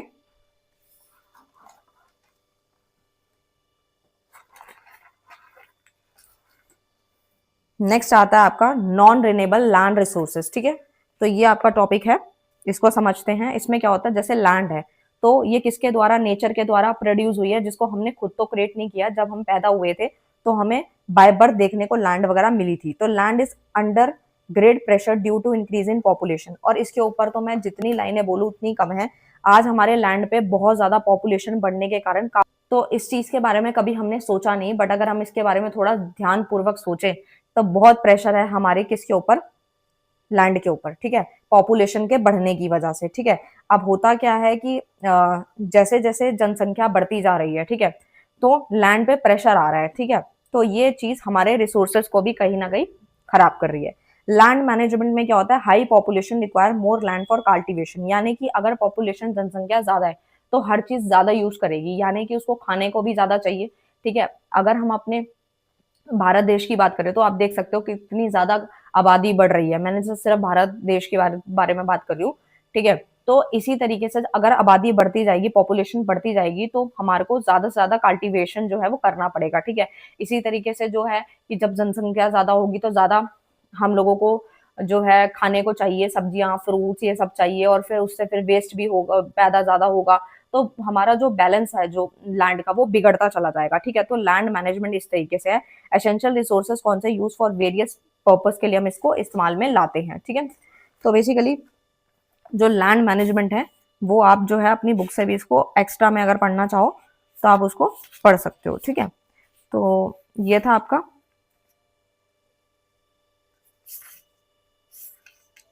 उसके बाद जो है हम अपना चलते हैं नेक्स्ट टॉपिक की तरफ, ठीक है? और कुछ टॉपिक ये भी हैं इस तरीके से कि लैंड डिग्रेडेशन क्यों हो रहा है। तो बेसिकली लैंड डिग्रेडेशन में क्या होता है, can be define as the at any change in the land that reduce on its condition or quality, hence a productivity or productive potential. It occur whenever the natural balance in the landscape are change by human activity, यानी कि जो हमारी land degradation होती है, यानी land की जो value है वो डिग्रेड होती जा रही है। जैसे कि इससे कुछ प्रॉब्लम्स भी अराइज हो रही हैं, जैसे कि सॉइल एसिडिटी होना, ठीक है, लॉस ऑफ फ्लोरा फौना, ये सब चीजें लॉस हो रही हैं, ठीक है। कॉज क्या है हमारे लैंड डिग्रेडेशन के, डिफॉरेस्टेशन, पेड़ का कटना, ओवर ग्रेजिंग कर रहे हैं, एग्रीकल्चर ज्यादा कर रहे हैं, यानी हम अपनी लैंड पे एक्स्ट्रा उगाई जा रहे हैं, मतलब सब्जियां नहीं पक रही, स्टिल हम फटाफट उगा रहे हैं और उसमें इंजेक्शंस लगा रहे हैं जो हमारी बॉडी के लिए बहुत हार्मफुल है, ठीक है, क्योंकि पॉपुलेशन को कुछ ना कुछ तो खाने के लिए चाहिए ना, अब उनके पेट में कुछ भी जाए, ठीक है, इंजेक्शंस लगे हुए हैं फ्रूट्स में, सब्जियों में, स्टिल हमें कुछ ना कुछ खाने के लिए चाहिए, तो एग्रीकल्चर जो है ओवर ज्यादा हो रहा है, ठीक है। इंडस्ट्रियलाइजेशन बढ़ने की वजह से भी हमारे को यहाँ पे दिक्कतें हो रही हैं। तो आई होप आपको क्लियर। अब हम समझते हैं सॉइल इरोजन क्या होता है। तो सॉइल इरोजन में क्या होता है कि मान लो ये हमारी जो है लेयर है, अपर मोस्ट लेयर है, ठीक है, सॉइल की अपर मोस्ट लेयर है, जब वो एक जगह से, ठीक है, ऊपर वाली जो लेयर है वो हट के किसी दूसरी प्लेस पे चली जाती है ड्यू टू नेचुरल, जैसे हम बोल सकते हैं कोई फ्लड आ गया, कोई बाढ़ आ गई, तूफान आ गया, ठीक है, ये सब की वजह से जब हमारी सॉइल की अपर मोस्ट लेयर जो है वो बिल्कुल ही जो है सब कुछ हट जाता है और एक जगह से दूसरी जगह शिफ्ट हो जाती है, तो उसे हम सॉइल इरोजन बोलते हैं। ये एक ऐसा प्रोसेस होता है जिसके अंदर टॉप सॉइल जो होती है ऑफ द फील्ड कंटेनिंग, क्योंकि जो हमारी टॉप सॉइल होती है वो कंटेन करती है हाईएस्ट नंबर ऑफ न्यूट्रिएंट्स होते हैं, माइक्रो ऑर्गेनिजम्स होते हैं और मिनरल्स ना वॉश अवे हो जाते हैं, क्योंकि बाढ़ वगैरह आती है या जितनी भी आपके फ्लड्स वगैरह आते हैं या जो भी ये नेचुरल डिजास्टर वगैरह आता है, तो उससे क्या होता है, जो सॉइल की जो अपर मोस्ट लेयर होती है वो बहुत फर्टाइल होती है और वो अपने साथ जैसे ही बाढ़ वगैरह आती है तो अपने साथ उसको उड़ा करके ले जाती है, तो उसे हम सॉइल इरोजन बोलते हैं, ठीक है। आई होप आपको क्लियर है। उसके बाद क्या होता है कि फॉरेस्ट रिसोर्सेस क्या होते हैं। तो फॉरेस्ट रिसोर्सेस को अगर हम समझें, देखो जंगल फॉरेस्ट रिसोर्सेस है ना, तो वो इकोनॉमिक है, सोशल है, इकोलॉजिकल है। तो इकोनॉमिक रिसोर्सेस में आते हैं गुड्स वगैरह आते हैं, सामान वगैरह जैसे हम लोग सेल वगैरह करते हैं, ये सब आता है। सोशल में आता है आपका स्पिरिचुअल, एथिकल, ये सारी जो समाज की चीजें आती हैं वो सारे रिसोर्सेज आते हैं। इकोलॉजिकल में आता है मॉडर्नाइजेशन ऑफ क्लाइमेट हो गया, मॉडर्नेशन ऑफ क्लाइमेट हो गया, तो ये सारी चीजें इकोलॉजिकल में आती हैं। नेक्स्ट आता है हमारा जो टॉपिक है वो भी काफी इंपॉर्टेंट है, जो आपका डिफॉरेस्टेशन कॉजेज एंड कॉन्सिक्वेंस आते हैं, ठीक है।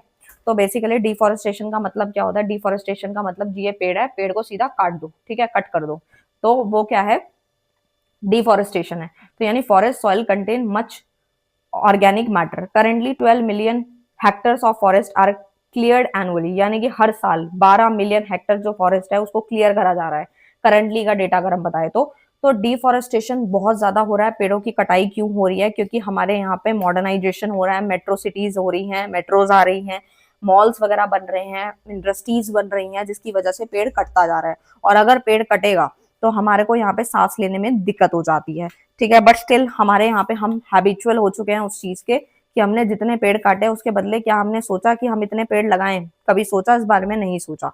तो बेसिकली जो डिफॉरेस्टेशन एक प्रोसेस है, फेलिंग ट्रीज, ठीक है, एक तरीके का deforestation refers to the loss of forest cover land that is the permanently converted from forest to agriculture land, ठीक है। तो बेसिकली जो कॉजेज हैं वो क्या है वो हम एक बार समझ लेते हैं डिफॉरेस्टेशन के, ठीक है। तो अगर हम कॉजेज के ऊपर बात करें, ठीक है, या कॉन्सिक्वेंस के ऊपर बात करें, तो इफेक्ट और रिजल्ट के बारे में बात करें तो सबसे पहला आता है कि CO2 का बढ़ना, ठीक है, भाई अगर पेड़ वेड़ कटेंगे तो कार्बन डाइऑक्साइड ज्यादा बढ़ जाएगी, ठीक है, कमी आ जाएगी हमारे रिसोर्सेज में, जो चीज हमें पेड़ों से मिल रही थी वो मिलनी कम हो जाएगी, क्लाइमेट में बदलाव आना शुरू हो जाएगा, सॉइल इरोजन बढ़ जाएगा और फ्लड्स वगैरह भी ज्यादा आएंगे। तो ये इफेक्ट्स एंड रिजल्ट देखने को मिलते हैं डिफॉरेस्टेशन से। कॉजेज क्या है हमारे डिफॉरेस्टेशन के, क्या क्या कारण है, सबसे पहला एग्रीकल्चर, ठीक है, पॉपुलेशन का बढ़ना, भाई पॉपुलेशन बढ़ेगी तो उनको कुछ ना कुछ खाने पीने के लिए चाहिए, ठीक है, तो उस जगह पे हम सोचते हैं कि खेती बाड़ी कर लें, या फिर जो हमारी पॉपुलेशन बढ़ रही है उस पर हम कोई दुकान वुकान खोल लें या मॉल्स बना लें, ये सब अर्बनाइजेशन अभी आपको पता ही है, शहरीकरण हो रहा है, ठीक है। जहाँ खेती बाड़ी हो रही थी वहां हटा के वो क्या कर रहे हैं, मतलब जहाँ पे खेती बाड़ी होनी चाहिए थी वहां पे मॉल्स वगैरह खड़े हो रहे हैं, स्कूल्स वगैरह बन रहे हैं, हॉस्पिटल्स बन रहे हैं जहाँ से पैसा है। सॉइल इरोजन हो रहा है, ग्लोबल वार्मिंग हो रही है, एग्रीकल्चर की वजह से डिफॉरेस्टेशन का कॉज है, ठीक है। तो नेक्स्ट आता है हमारा बेसिकली बायोडाइवर्सिटी, ठीक है। तो बायोडाइवर्सिटी में क्या होता है, आपको बस ये समझना है कि बायोडाइवर्सिटी, बायो मीन्स होता है लाइफ एंड डाइवर्सिटी मतलब वेराइटी, ठीक है। तो अब इसके अंदर क्या चीज होती है आपको ये समझना है बेसिकली, कि जो हमारी लाइफ की जो वेराइटी के ऊपर बात हो रही है, यानी depend upon another living things, यानी कि आपको ये समझना है कि जो बायोडाइवर्सिटी है, ठीक है। तो जो बायोडाइवर्सिटी है इसमें क्या होता है कि एक जो भी हमारे जितने भी लिविंग थिंग्स हैं, लिविंग थिंग्स जो हैं वो अनदर जो स्पीसीज पे डिपेंड है, तो उसे हम बोलते हैं बायोडाइवर्सिटी, ठीक है। जिसका बेस्ट एग्जांपल है अमेजोन रेन फॉरेस्ट, ठीक है। जैसे कि अगर मैं 3 मिलियन से भी ज्यादा हमारे अर्थ पे स्पीशीज है, ठीक है, 2500 से भी ज्यादा ट्रीज है, और लगभग 2000 के आसपास बटरफ्लाईज हैं। तो इस तरीके से जो है वो हमारे वातावरण के अंदर इतने स्पीसीज हैं जो कि आपको हमारे अपनी बायोडाइवर्सिटी में देखने को मिलते हैं, ठीक है। तो इसको ना एक और अनदर नेम भी है, और यहाँ पे बताया गया है कि ये जो बायोडाइवर्सिटी है वो कॉइन्ड बाय WG रोजन 1985, ठीक है। तो ये ईयर भी आपसे पूछा जा सकता है। तो इस तरीके से उसके बाद आता है आपकी variety, variety of living organism with in a given area called biodiversity. वही बात आ गई कि जो हमारी लिविंग ऑर्गेनिज्म की जो वेराइटी है गिवन एरिया में, तो उसी को हम बोलते हैं बायोडाइवर्सिटी। ह्यूमन, प्लांट, एनिमल, ये सारे इसके एग्जाम्पल्स हैं, including terrestrial, marine and other aquatic ecosystem इसके अंदर आते हैं, ठीक है। लेवल क्या है बायोडाइवर्सिटी का, जेनेटिक। अब हमारा जो नेक्स्ट टॉपिक है वो है लेवल ऑफ बायोडाइवर्सिटी, ठीक है। तो बायोडाइवर्सिटी जो है उसके कुछ वेरियस लेवल्स हैं जो आपको पता होने चाहिए, ठीक है। तो बेसिकली हम यहाँ समझ रहे हैं कि सबसे पहले 3 हमारे यहाँ पे लेवल्स आते हैं। एक तो आता है species diversity, and second one is genetic diversity, and third one is ecosystem, ecosystem diversity, ठीक है। तो इसके डिफरेंस को अभी हम समझ लेते हैं, ठीक है। तो होता क्या है, जो हमारा जेनेटिक होता है, ठीक है। अब हम बात कर लेते हैं जेनेटिक की। तो जो जेनेटिक डाइवर्सिटी होता है basically refers to the variation in terms of genetic make up within species which is transfer across generation. जो जनरेशन टू जनरेशन जो होती है वो ट्रांसफर होती रहती है, यानी variations of gene within species, जैसे पेरेंट्स पेरेंट्स से जो चीज कोई चीजें सिमिलर होती है वो बच्चे में आ जाती है, तो इस तरीके से रहता है, ठीक है। It could refer to the difference in genetic makeup amongst different population at same species, such as the thousand of traditional rice varieties in India. India के अंदर हम चावल की वैरायटी की ट्रेडिशनल राइस वेराइटीज की बात करें, या फिर genetic variation among individual with in a population of a single species which is high among Indian and very low among Africans, ठीक है। तो इस तरीके की अगर हम बात करते हैं तो वो किसकी बात होती है, हमारे जेनेटिक डाइवर्सिटी की बात होती है, ठीक है। और जेनेटिक डाइवर्सिटी जो है वो measurement were applied mainly to species and population held in zoos, garden, ठीक है, जू वगैरह हो गए, ठीक है, गार्डन्स हो गए, but now are also being applied to wild species, ठीक है। अगर हम स्पीसीज डाइवर्सिटी की बात करें, सेकेंड वन की बात करें, तो वो है जो भी हमारी स्पीसीज होती हैं, जैसे कि तरह तरह की स्पीसीज हमारी बायोडाइवर्सिटी में पाई जाती है। तो जो स्पीसीज डाइवर्सिटी है refers to an enormous number of, यानी unlimited number of individuals belonging to the interacting groups और पॉपुलेशन और डिस्टिंक्ट स्पीसीज और सब स्पीसीज, यानी स्पीसीज जो होती हैं उनका आगे सब स्पीसीज होती हैं जो कि उनके नीचे की कैटेगरीज होती है, ठीक है। जैसे कि यहाँ फॉर एग्जाम्पल दिया गया ना, island with 2 species of birds and 1 species of frog has more taxonomic diversity, ठीक है, then an island with 3 species of bird but no frogs, ठीक है। और ये भी एग्जांपल आप दे सकते हो कि जैसे स्पीसीज है तो 4500 स्पीसीज ऑफ मैमल्स हैं और 10,000 स्पीसीज ऑफ बर्ड्स पाई जाती है। तो इस तरीके से काफी सारी स्पीसीज जो है अलग अलग कैटेगरी की कि वो हमारी स्पीसीज डाइवर्सिटी में देखी जाती है। नेक्स्ट आता है इकोसिस्टम। इकोसिस्टम डाइवर्सिटी क्या बताता है वो हम एक बार समझ लेते हैं। This refers to the variety of association among organisms and within the with the environment for utilizing resources, ठीक है। तो बेसिकली इसके अंदर होता क्या है कि वेरिएशंस देखे जाते हैं between different type of ecosystem, जैसे कि एनिमल्स हो गए, प्लांट्स हो गए और माइक्रो ऑर्गेनिजम्स हो गए, इस आपस में जो इंटरैक्ट करते हैं ना वो हमारे इकोसिस्टम डाइवर्सिटी का ही पार्ट है, ठीक है। तो इसके ऊपर वैसे तो बहुत कुछ लिखा हुआ है बट जो मेन मेन है वो मैंने आपको इसमें समझा दिया। आई होप आपको क्लियर है। अब हम समझ लेते हैं जैसे बायोमास होता है, तो बायोमास में क्या होता है, प्रोवाइड हीट, हीट को प्रोवाइड करता है, गैस हो गया, फ्यूल, नाइट्रोजन, फास्फोरस, इसके एग्जांपल्स है। सोलर एनर्जी क्या होता है बेसिकली, तो सोलर एनर्जी एक रेडिएंट लाइट है and heat from the sun that is harnessed using a range of ever evolving technology such as solar heating, ठीक है, solar thermal energy, molten salt power plants and artificial photosynthesis. तो ये सारी किसके examples हैं, solar energy के हैं, ठीक है, इसके बारे में बताया गया है। एंड जो सोलर एनर्जी है बेसिकली, ठीक है, तो यहाँ पे कुछ और भी इसके बारे में काफी सारी चीजें बताई गई हैं कि ये क्या क्या काम कर सकता है। तो basically generate electricity using photovoltaic solar cells, generate electricity using concentrated solar power हो गया, generate hydrogen using photoelectrochemical cells हो गए, heat and cool air through use of solar chimneys वगैरह को हम यूज कर सकते हैं। मतलब हीट और कूल जो होता है, गर्म और ठंडा एयर जो होती है, थ्रो किसके द्वारा होता है, सोलर चिमनी के द्वारा यूज करके हम कर सकते हैं। हीट बिल्डिंग हो गई directly through passive solar building design हो गए, ठीक है, सोलर ओवंस हो गए, ये सारे किसके एग्जाम्पल्स हैं, सोलर एनर्जीज के हैं, ठीक है। आई होप आपको क्लियर है। नेक्स्ट आता है जियोथर्मल एनर्जी, वो भी हमारी इलेक्ट्रिसिटी जनरेट करती है, जैसे मैग्मा वगैरह, ये सब इसके एग्जांपल्स हैं। विंड एनर्जी क्या होती है, विंड पावर कह लो या विंड एनर्जी कह लो, बात एक ही है, is the use of air flow through wind turbines to provide the mechanical power to turn electric generators हो गए, additionally to do other work like pumping करना, ठीक है। विंड पावर एक sustainable and renewable alternative to burning fossil fuel, has a much smaller impact on the environment, बहुत कम ही impact आता है हमारे वातावरण में, और ये भी इलेक्ट्रिसिटी जनरेट करता है, ठीक है। तो ये समझ आ गया आपको विंड एनर्जी के बारे में, जिसमें आपको क्या बताया गया, विंड पावर जो होता है वो एक तरीके का सस्टेनेबल एंड रिन्यूएबल ऑल्टरनेटिव है टू बर्निंग फॉसिल फ्यूल, ठीक है, and has a much small. अब हम समझते हैं conventional energy and non conventional energy होता क्या है। तो देखो भाई, अभी मैंने आपको पढ़ाया था नॉन रिन्यूएबल और रिन्यूएबल, तो अगर आपको वो समझ आ गया तो आपको ये भी समझ आ जाएगा। तो देखो कन्वेंशनल एनर्जी में क्या होता है, नॉन रिन्यूएबल रिसोर्सेज आते हैं, ठीक है। तो बेसिकली यहाँ पर जो है renewable, non renewable source of energy, ठीक है, और यहाँ पे आता है रिन्यूएबल सोर्स ऑफ एनर्जी, ठीक है। तो यहाँ पे जो कन्वेंशनल है वो नॉन रिन्यूएबल है, और जो नॉन कन्वेंशनल है वो रिन्यूएबल है, ठीक है। अब ये क्या है, कन्वेंशनल एनर्जी क्या होती है, लिमिटेड होती है, मोर मनी की जरूरत होती है, और इससे पोल्यूशन होता है। इसका एग्जांपल है कोल, ऑयल, ऑयल हो गया, फ्यूल हो गया, पानी हो गया, ये कन्वेंशनल होते हैं एनर्जी में, ठीक है। और ये क्या है, ये अनलिमिटेड होते हैं, लेस अमाउंट में होते हैं, कोई पोल्यूशन नहीं फैलाते, जैसे कि solar energy, wind energy, biomass, ठीक है। बस उल्टा करना है जो आपको समझाया था। आई होप आपको क्लियर है। फिर से समझो, कन्वेंशनल एनर्जी में क्या होता है, basically non renewable source of energy पाए जाते हैं, जैसे कि ये पोल्यूशन ज्यादा फैलाते हैं, कोल, ऑयल, फ्यूल, वाटर, ये सब।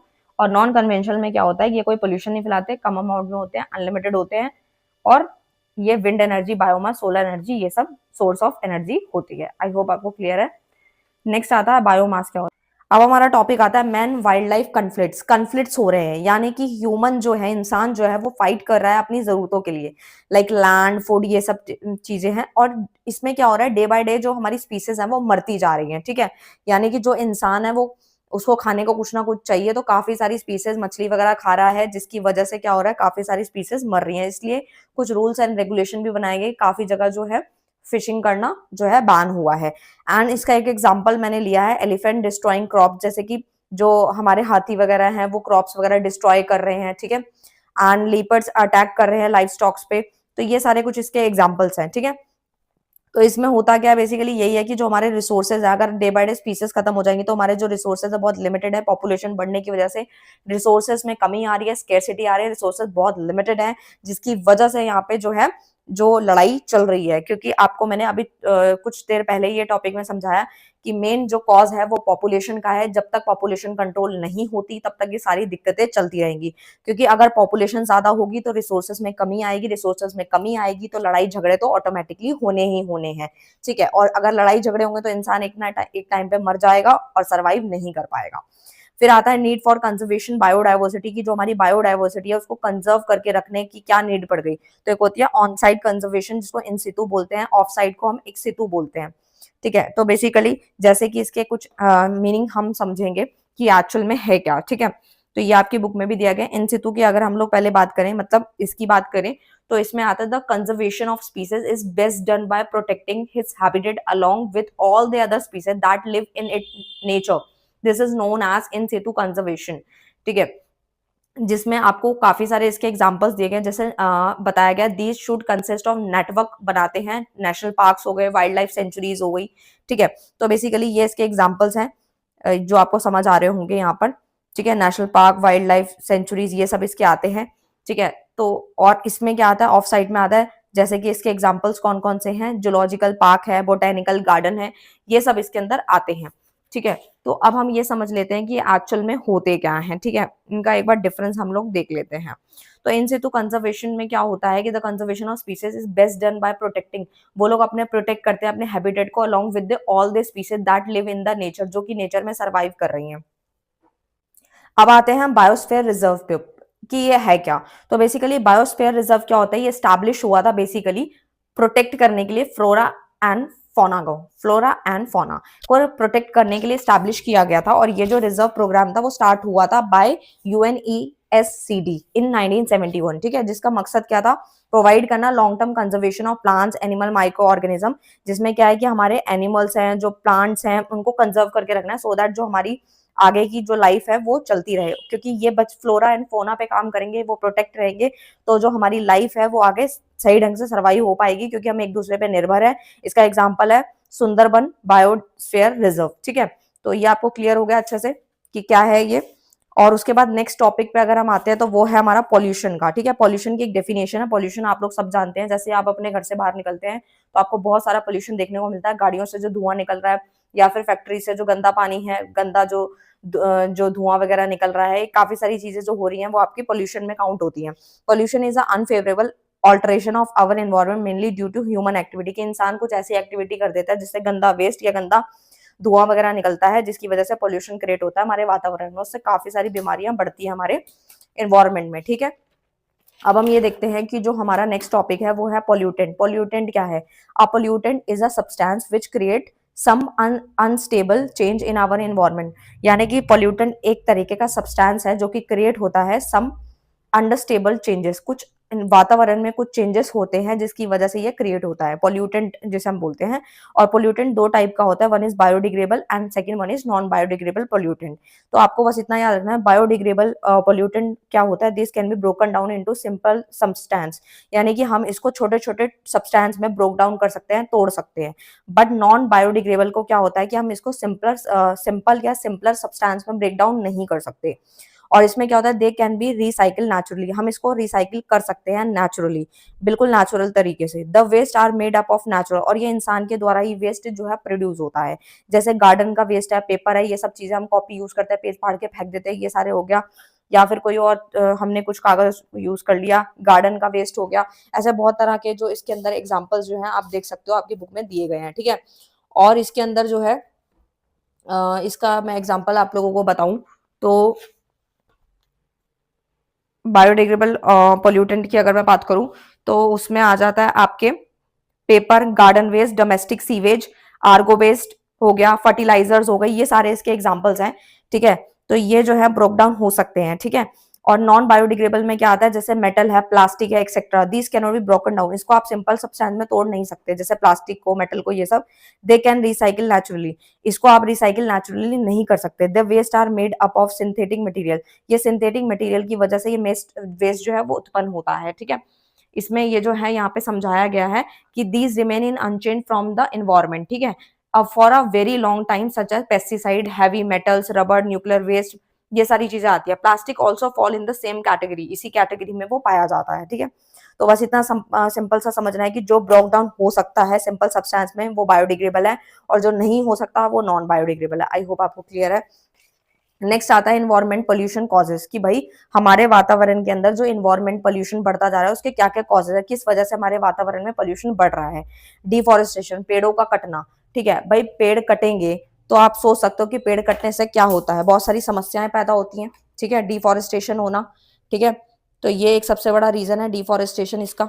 उसके बाद आता है इंडस्ट्रियलाइजेशन, यानी कि जो इंडस्ट्रीज हैं, कंपनियां बनती जा रही हैं, ठीक है। तो इस वजह से industry have been polluting our environment, वो हमारे वातावरण को, यानी कि हमारे वातावरण को जो है पोल्यूट कर रहे हैं, गंदा पानी निकल रहा है, उसी में हम कूड़ा फेंक रहे हैं तो पोल्यूशन पैदा हो रहा है। गार्बेज बर्निंग, हम कूड़ा जलाते रहते हैं, उससे भी पोल्यूशन पैदा होता है, ठीक है। जगह जगह गली में अब बहुत सारे लोग हैं कि कूड़ा इकट्ठा कर देते हैं और जो है वहीं पे उसको जला देते हैं। वेस्ट फ्रॉम इंडस्ट्री, इंडस्ट्री से जो वेस्ट निकल रहा है, ठीक है। Sewage into river into seas, ये भी एक समस्या है, ये भी पोल्यूशन पैदा कर रही है कि सीवेज इनटू रिवर एंड सी, ठीक है। गंदा गंदा पानी निकल रहा है, उसमें हम कचरा वचरा फेंक देते हैं, ठीक है। अपनी यमुना ये सबको गंदा करते रहते हैं, तो पोल्यूशन ही बनना है। Various type of pollution, pollution कितने तरह का होता है, नॉइस है, एयर पोल्यूशन है। अब हम समझ लेते हैं कि एयर पोल्यूटेंट के क्या टाइप्स होते हैं। तो 3 टाइप्स होते हैं, one is natural pollutant, second one is primary pollutant and third one is secondary pollutant. तो नेचुरल, प्राइमरी और सेकेंडरी, ठीक है। तो नेचुरल पोल्यूटेंट मतलब है, नाम से ही क्लियर है, नेचुरल है, ये क्या है, नेचुरल, ठीक है। तो नेचुरल में एक्चुअल क्या होता है, natural pollutant is an air pollutant emitted from natural sources such as forest fire started by lightning, disposal of pollen, soil erosion का होना, वोल्केनो का फटना, ये सारी चीजें नेचुरल पोल्यूटेंट होते हैं जो खुद से होते हैं। जैसे आग वाग लग गई जंगलों में, फॉरेस्ट में, ठीक है, किसी भी कोई भी लाइटनिंग की वजह से, या डिस्पोजल ऑफ पोलन्स हो गया, सॉइल इरोजन का होना, ठीक है, ये सारी चीजें इसके अंदर आती हैं। नेक्स्ट आता है प्राइमरी पोल्यूटेंट। प्राइमरी पोल्यूटेंट एक तरीके का एयर पोल्यूटेंट है emitted directly from a source. It can be said a harmful chemical that directly enter the air, जो एयर में एंटर करता है और रिजल्ट क्या देता है, नेचुरल इवेंट देता है या ह्यूमन एक्टिविटी के द्वारा होता है।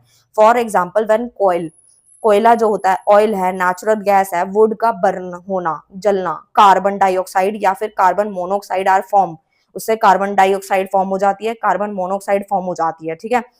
तो यही मैंने यहाँ लिखा है। एग्जाम्पल में हम नाइट्रोजन हो गया, हाइड्रोकार्बन एक्सेट्रा लिख सकते हैं। सेकेंडरी पोल्यूटेंट में क्या होता है, ये मिक्सचर होता है किसका, पीपी प्लस एनपी का, यानी कि primary pollutant plus natural pollutant को दोनों को मिक्सचर जब करते हैं तो सेकेंडरी पोल्यूटेंट बनाता है, ठीक है। तो इतना आपको क्लियर है। इसका डायग्राम भी मैं आप लोगों को एक बार यहाँ से दिखा देती हूँ। ये इस तरीके का ये डायग्राम बना हुआ है यहाँ पर, primary and secondary air pollutant का। यहाँ देख सकते हो ये प्राइमरी है, ठीक है, ये सेकेंडरी है आपका, ये नेचुरल, ये इस तरीके से है, सोर्स है, या आपकी ये गाड़ी है, ये स्टेशनरी है, तो इस तरीके से दिखा रहा है यहाँ पे, ठीक है। तो सेकेंडरी पोल्यूटेंट में देखो क्या लिखा है, not directly emitted as such but form when other pollutant primary pollutant react in the atmosphere, ठीक है। अब इसके एग्जांपल्स कौन से हो सकते हैं, तो भाई ओजोन वगैरह इसका एग्जांपल है। सेकेंडरी पोल्यूटेंट इंक्लूड ओजोन हो गया, which is form when hydrocarbon and nitrogen oxide जो होती है बेसिकली वो कंबाइन होती है in the presence of sunlight, ठीक है। तो बेसिकली होता यही है इसके अंदर कि आपको बस इतनी सी बात याद रखनी है कि जो मैंने अभी समझाया वो आपको अच्छे से समझ आ गया, समझ आना चाहिए, सो दैट आप बनाकर लिखें या फिर एमसीक्यू जैसे भी आया आप कर पाएं, ठीक है। नेक्स्ट आता है वाटर पोल्यूशन, ठीक है। इसके बारे में तो आपने बहुत बार सुना भी होगा। वाटर पोल्यूशन में क्या होता है कि पानी के अंदर जब पोल्यूशन पैदा होता है तो उसे हम वाटर पोल्यूशन कहते हैं। जब हमारी वाटर की क्वालिटी गिर गिर जाती है, बहुत हद तक गिर जाती है, तो उसे हम वाटर पोल्यूशन का नाम देते हैं। जैसे हार्मफुल सब्सटेंस इन वाटर, कि जब पानी के अंदर हार्मफुल सब्सटेंस आ जाते हैं तो वो हम वाटर पोल्यूशन का नाम देते हैं। जैसे हम देखते हैं गंगा कितनी बार जो है उसके ऊपर चर्चा होती है कि सफाई हुई है या फिर सफाई होनी चाहिए, बट स्टिल हम उसमें कूड़ा वूड़ा फेंक देते हैं, तो भाई पोल्यूशन तो बढ़ेगा ना, ठीक है, गंदगी तो बढ़ेगी, क्योंकि हमने क्या किया, अपने पानी की क्वालिटी को गंदा कर दिया है। टाइप ऑफ वाटर पोल्यूटेंट, और वाटर पोल्यूटेंट के कुछ टाइप है। Number 1 is biological and second one is chemical pollutant and third one is physical pollutant. Biological जो पोल्यूटेंट होता है वो कैसे होता है, जैसे कि वायरसेस, बैक्टीरिया वगैरह, ये सब में जब देखने को मिलता है, जैसे कि मलेरिया, डेंगू, ये सब कब होता है, चिकनगुनिया, ये सब क्यों होता है, मच्छर के पैदा होने से। पानी जहां इकट्ठा होगा वहां पे मच्छर आएंगे, मच्छर आएंगे तो वो हमें आसपास जो है कट करेंगे, मतलब एक तरीके से काट वाट जाते हैं कभी हाथ पे पैर पे, तो उससे हमारे को बीमारियां लगती हैं, ठीक है। और पहले के समय में ऐसा नहीं हुआ करता था क्योंकि साफ सफाई बहुत होती थी, लेकिन स्टिल आज जो पॉपुलेशन, फिर से मैं वही पॉपुलेशन का नाम लूंगी बार बार, क्योंकि पॉपुलेशन जो बढ़ती जा रही है तो वो वेस्ट ज्यादा पैदा कर रही है, ज्यादा वेस्ट के पैदा होने की वजह से ही आज हमें ये सारी प्रॉब्लम्स फेस हो रही हैं, ये मलेरिया, डेंगू, ये सारी चीजें हो रही हैं। सो बेसिकली जो केमिकल पोल्यूटेंट आता है उसमें हैवी मेटल्स वगैरह आ जाते हैं, और जो फिजिकल पोल्यूटेंट होता है उसमें सेडिमेंट्री सॉलिड्स वगैरह का इसका जो है दिया गया एग्जांपल्स, ठीक है। तो आई होप आपको क्लियर है। उसके बाद हम चलते हैं नेक्स्ट पे, जो है हमारे सॉइल पोल्यूशन, ठीक है। तो अब हम समझ लेते हैं अब आते हैं हम सॉइल पोल्यूशन पे। तो सॉइल पोल्यूशन क्या है, soil pollution is defined as the buildup in the soil of persistent toxic compound. कुछ टॉक्सिक कंपाउंड्स देखने को मिल जाते हैं, कुछ केमिकल्स, कुछ salt, diseases causing agent which have adverse effect on plant growth, जो हमारी प्लांट की ग्रोथ को रोक देते हैं, एनिमल की हेल्थ पे भी इफेक्ट डालते हैं, जैसे कि सॉइल का erosion, loss of biodiversity, biodiversity का खत्म होना, क्योंकि हम ये बात समझ पा रहे हैं कि जो हमारी सॉइल है वो हमारे लिए बहुत इंपॉर्टेंट है। सॉइल से हमारे को खाना पीना रहना शेल्टर ये सब चीजें प्रोवाइड होती है। अगर वही चीज खराब हो जाएगी, मतलब जो हमारी अर्थ की जो ऊपर वाली लेयर है, यानी कि जो सर्फेस है, अपर मोस्ट लेयर जो है, अगर उस पर डैमेजेस होने शुरू हो जाएंगे तो पोल्यूशन वहां पे अगर बढ़ेगा तो वो हमारे लिए कहीं ना कहीं हमारी बायोडाइवर्सिटी को नुकसान पहुंचाएगा और हमारी सॉइल इरोजन भी होगी, जो हमने पहले टॉपिक पढ़ रखा है। ठीक है, तो सॉइल पोल्यूशन आप लोग अच्छे से समझ गए होंगे, मैं समझाना चाह रही थी। ठीक है, नेक्स्ट की अगर हम मैं बात करूं आप लोगों से, तो वो है आपका नॉइज पोल्यूशन। तो नॉइज पोल्यूशन आपको समझ आ रहा होगा, नॉइज पोल्यूशन कब क्रिएट होता है, नॉइज से होता है। ठीक है, define as regular exposure to elevated sound levels that may leads to adverse effect in humans, जो हमारे ह्यूमंस को एडवर्सली इफेक्ट करता है, अदर लिविंग ऑर्गेनिज्म को भी इफेक्ट करता है। जैसे सुनने की, जैसे कि हम बहुत तेज तेज कहीं डीजे वगैरह बजता है तो उससे हमारे कान में दिक्कत आ जाती है। ठीक है, और धीरे धीरे करके हम जो है कम सुनना लग जाते हैं हमें। ठीक है, पास से जाके सुनना पड़ता है तब हमें समझ आता है। ठीक है, स्ट्रेस लेवल बढ़ जाता है, ब्लड प्रेशर भी बढ़ जाता है, तो ये सारे इफेक्ट देखने। अब हमारा टॉपिक आता है hazardous वेस्ट, जो होता है, जो हमारा hazardous waste is a waste which properties that make it dangerous or capable of having a harmful effect on human health and environment। यानी कि बेसिकली जो ये कैपेबल होता है कि हमारी जो इंसान की जो हेल्थ है या वातावरण को जो है वो हार्मफुल इफेक्ट देता है। ठीक है, जो अच्छा नहीं है हमारे लिए, एक तरीके का वेस्ट ही है, उसके अंदर कुछ ऐसी प्रॉपर्टी है, कुछ ऐसा डेंजरस चीज है जो हमारे को बहुत ज्यादा इफेक्ट करता है, साथ साथ हमारे वातावरण को भी खराब करता है। ठीक है, नेक्स्ट आता है आप लोगों का, जिसमें क्या क्या आता है, जैसे कि आप लोगों का रिएक्टिविटी है, फायर है, आग वगैरह के जलने से ये सारी चीजें वेस्ट हमें नुकसान पहुंचाती हैं। जैसे कि फैक्ट्री एंड ह्यूमंस, ठीक है, जब आपस में इंटरेक्ट कर रहे हैं और आपस में मिलके कुछ वेस्ट पैदा कर रहे हैं, ठीक है, तो वो आपके किस में आते हैं, हजारस वेस्ट में आते हैं। हजारस वेस्ट मैनेजमेंट जो होता है basically the process of handling, और इसका मैनेजमेंट किस तरीके से होता है, द प्रोसेस ऑफ हैंडलिंग, इसको हैंडल करना, ढंग से ट्रीट करना, वेस्ट को डिस्पोजिंग करना, वेस्ट मटेरियल को डिस्पोजिंग करना, that can harm human health और द एनवायरमेंट। ठीक है, मैनेजमेंट अगर हम इसका सही से करेंगे तो काफी सारी चीजों से बच जाएंगे।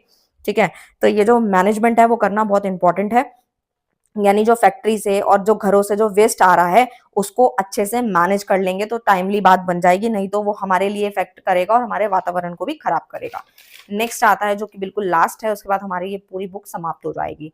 ग्लोबल वार्मिंग क्या होता है, तो बेसिकली देखो ग्लोबल वार्मिंग में बताया gradual increase in the earth temperature, जो हमारे अर्थ का टेम्परेचर है वो डे बाय डे बढ़ता जा रहा है, generally due to greenhouse effect. और ये किसकी वजह से हो रहा है, ग्रीन हाउस इफेक्ट की वजह से, cause by increase level of carbon dioxide का बढ़ना, CFC हो गए, अदर पॉल्यूटेंट की वजह से बढ़ रहा है, जिसकी वजह से अर्थ का टेम्परेचर बढ़ रहा है। ठीक है, हीट बढ़ रही है, बहुत गर्मी बढ़ रही है, तभी आप देख रहे हो कि गर्मी तो बढ़ती जा रही है बहुत ज्यादा और सर्दी कम टाइम के लिए पड़ना शुरू हो रही है। तो ग्रीन हाउस इफेक्ट क्या है, द ग्रीन हाउस इफेक्ट जो होता है बेसिकली आपको इतना समझना है, जो हमारी जो अर्थ का टेम्परेचर है, ठीक है, डे बाय डे समझ रहे थे कि ग्रीन हाउस इफेक्ट जो होता है उसके कुछ यहाँ पे कॉज बताए गए हैं। सबसे पहले बर्निंग ऑफ फॉसिल फ्यूल, जो अर्थ की जो हमारे यहाँ पे जो गर्मी बढ़ रही है, जो हमारे अर्थ का टेम्परेचर बढ़ रहा है, उसमें इसका कारण क्या है, हमारे फॉसिल फ्यूल का बर्न होना, पेड़ों का कटना। ठीक है, और आजकल हम एसी रेफ्रिजरेटर का बहुत इस्तेमाल कर रहे हैं, जिसकी वजह से ग्रीन हाउस इफेक्ट देखा जा रहा है। नेक्स्ट टॉपिक आता है जो कि लास्ट है, इन्वायरमेंटल एथिक्स है। तो देखो भाई, इन्वायरमेंटल एथिक्स में क्या होता है, एक तरीका इंसान और इन्वायरमेंट का दोनों में आपस में एक रिलेशन होता है। ठीक है, और इंसान को कहीं ना कहीं अपने वातावरण के बारे में कुछ अच्छा सोचना होता है। अगर पेड़ कट रहे हैं तो भाई पेड़ लगा दो। ठीक है, मतलब कुछ वातावरण को नुकसान नहीं पहुंचाना, और अगर कुछ नुकसान हो रहा है तो अपने अपने अंदर सुधार लेकर आना है। ठीक है, और कहीं ना कहीं अगर आज हम ये ईवीएस पढ़ रहे हैं तो हमें से काफी सारी नॉलेज मिली है कि अगर हमारा वातावरण कहीं खराब हो रहा है या हम उसको पोल्यूटेंट कर रहे हैं तो हमें उसे नहीं करना चाहिए, वेस्टेज नहीं करनी चाहिए पानी की, या काफी सारी चीजें जो हमने पढ़ी हैं, तो हमारा भी कुछ फर्ज बनता है अपने एनवायरमेंट। आपकी यहाँ पर अभी ये पूरी बुक यहाँ समाप्त होती है, अब हम कुछ डिस्कशन कर लेंगे, क्वेश्चन पेपर वगैरह, सो दैट जो है अभी तो आपकी मैंने पूरी बुक कंप्लीट करा दिया। मिलते हैं नेक्स्ट वीडियो में नेक्स्ट टॉपिक के साथ, तब तक के लिए bye bye, thank you so much.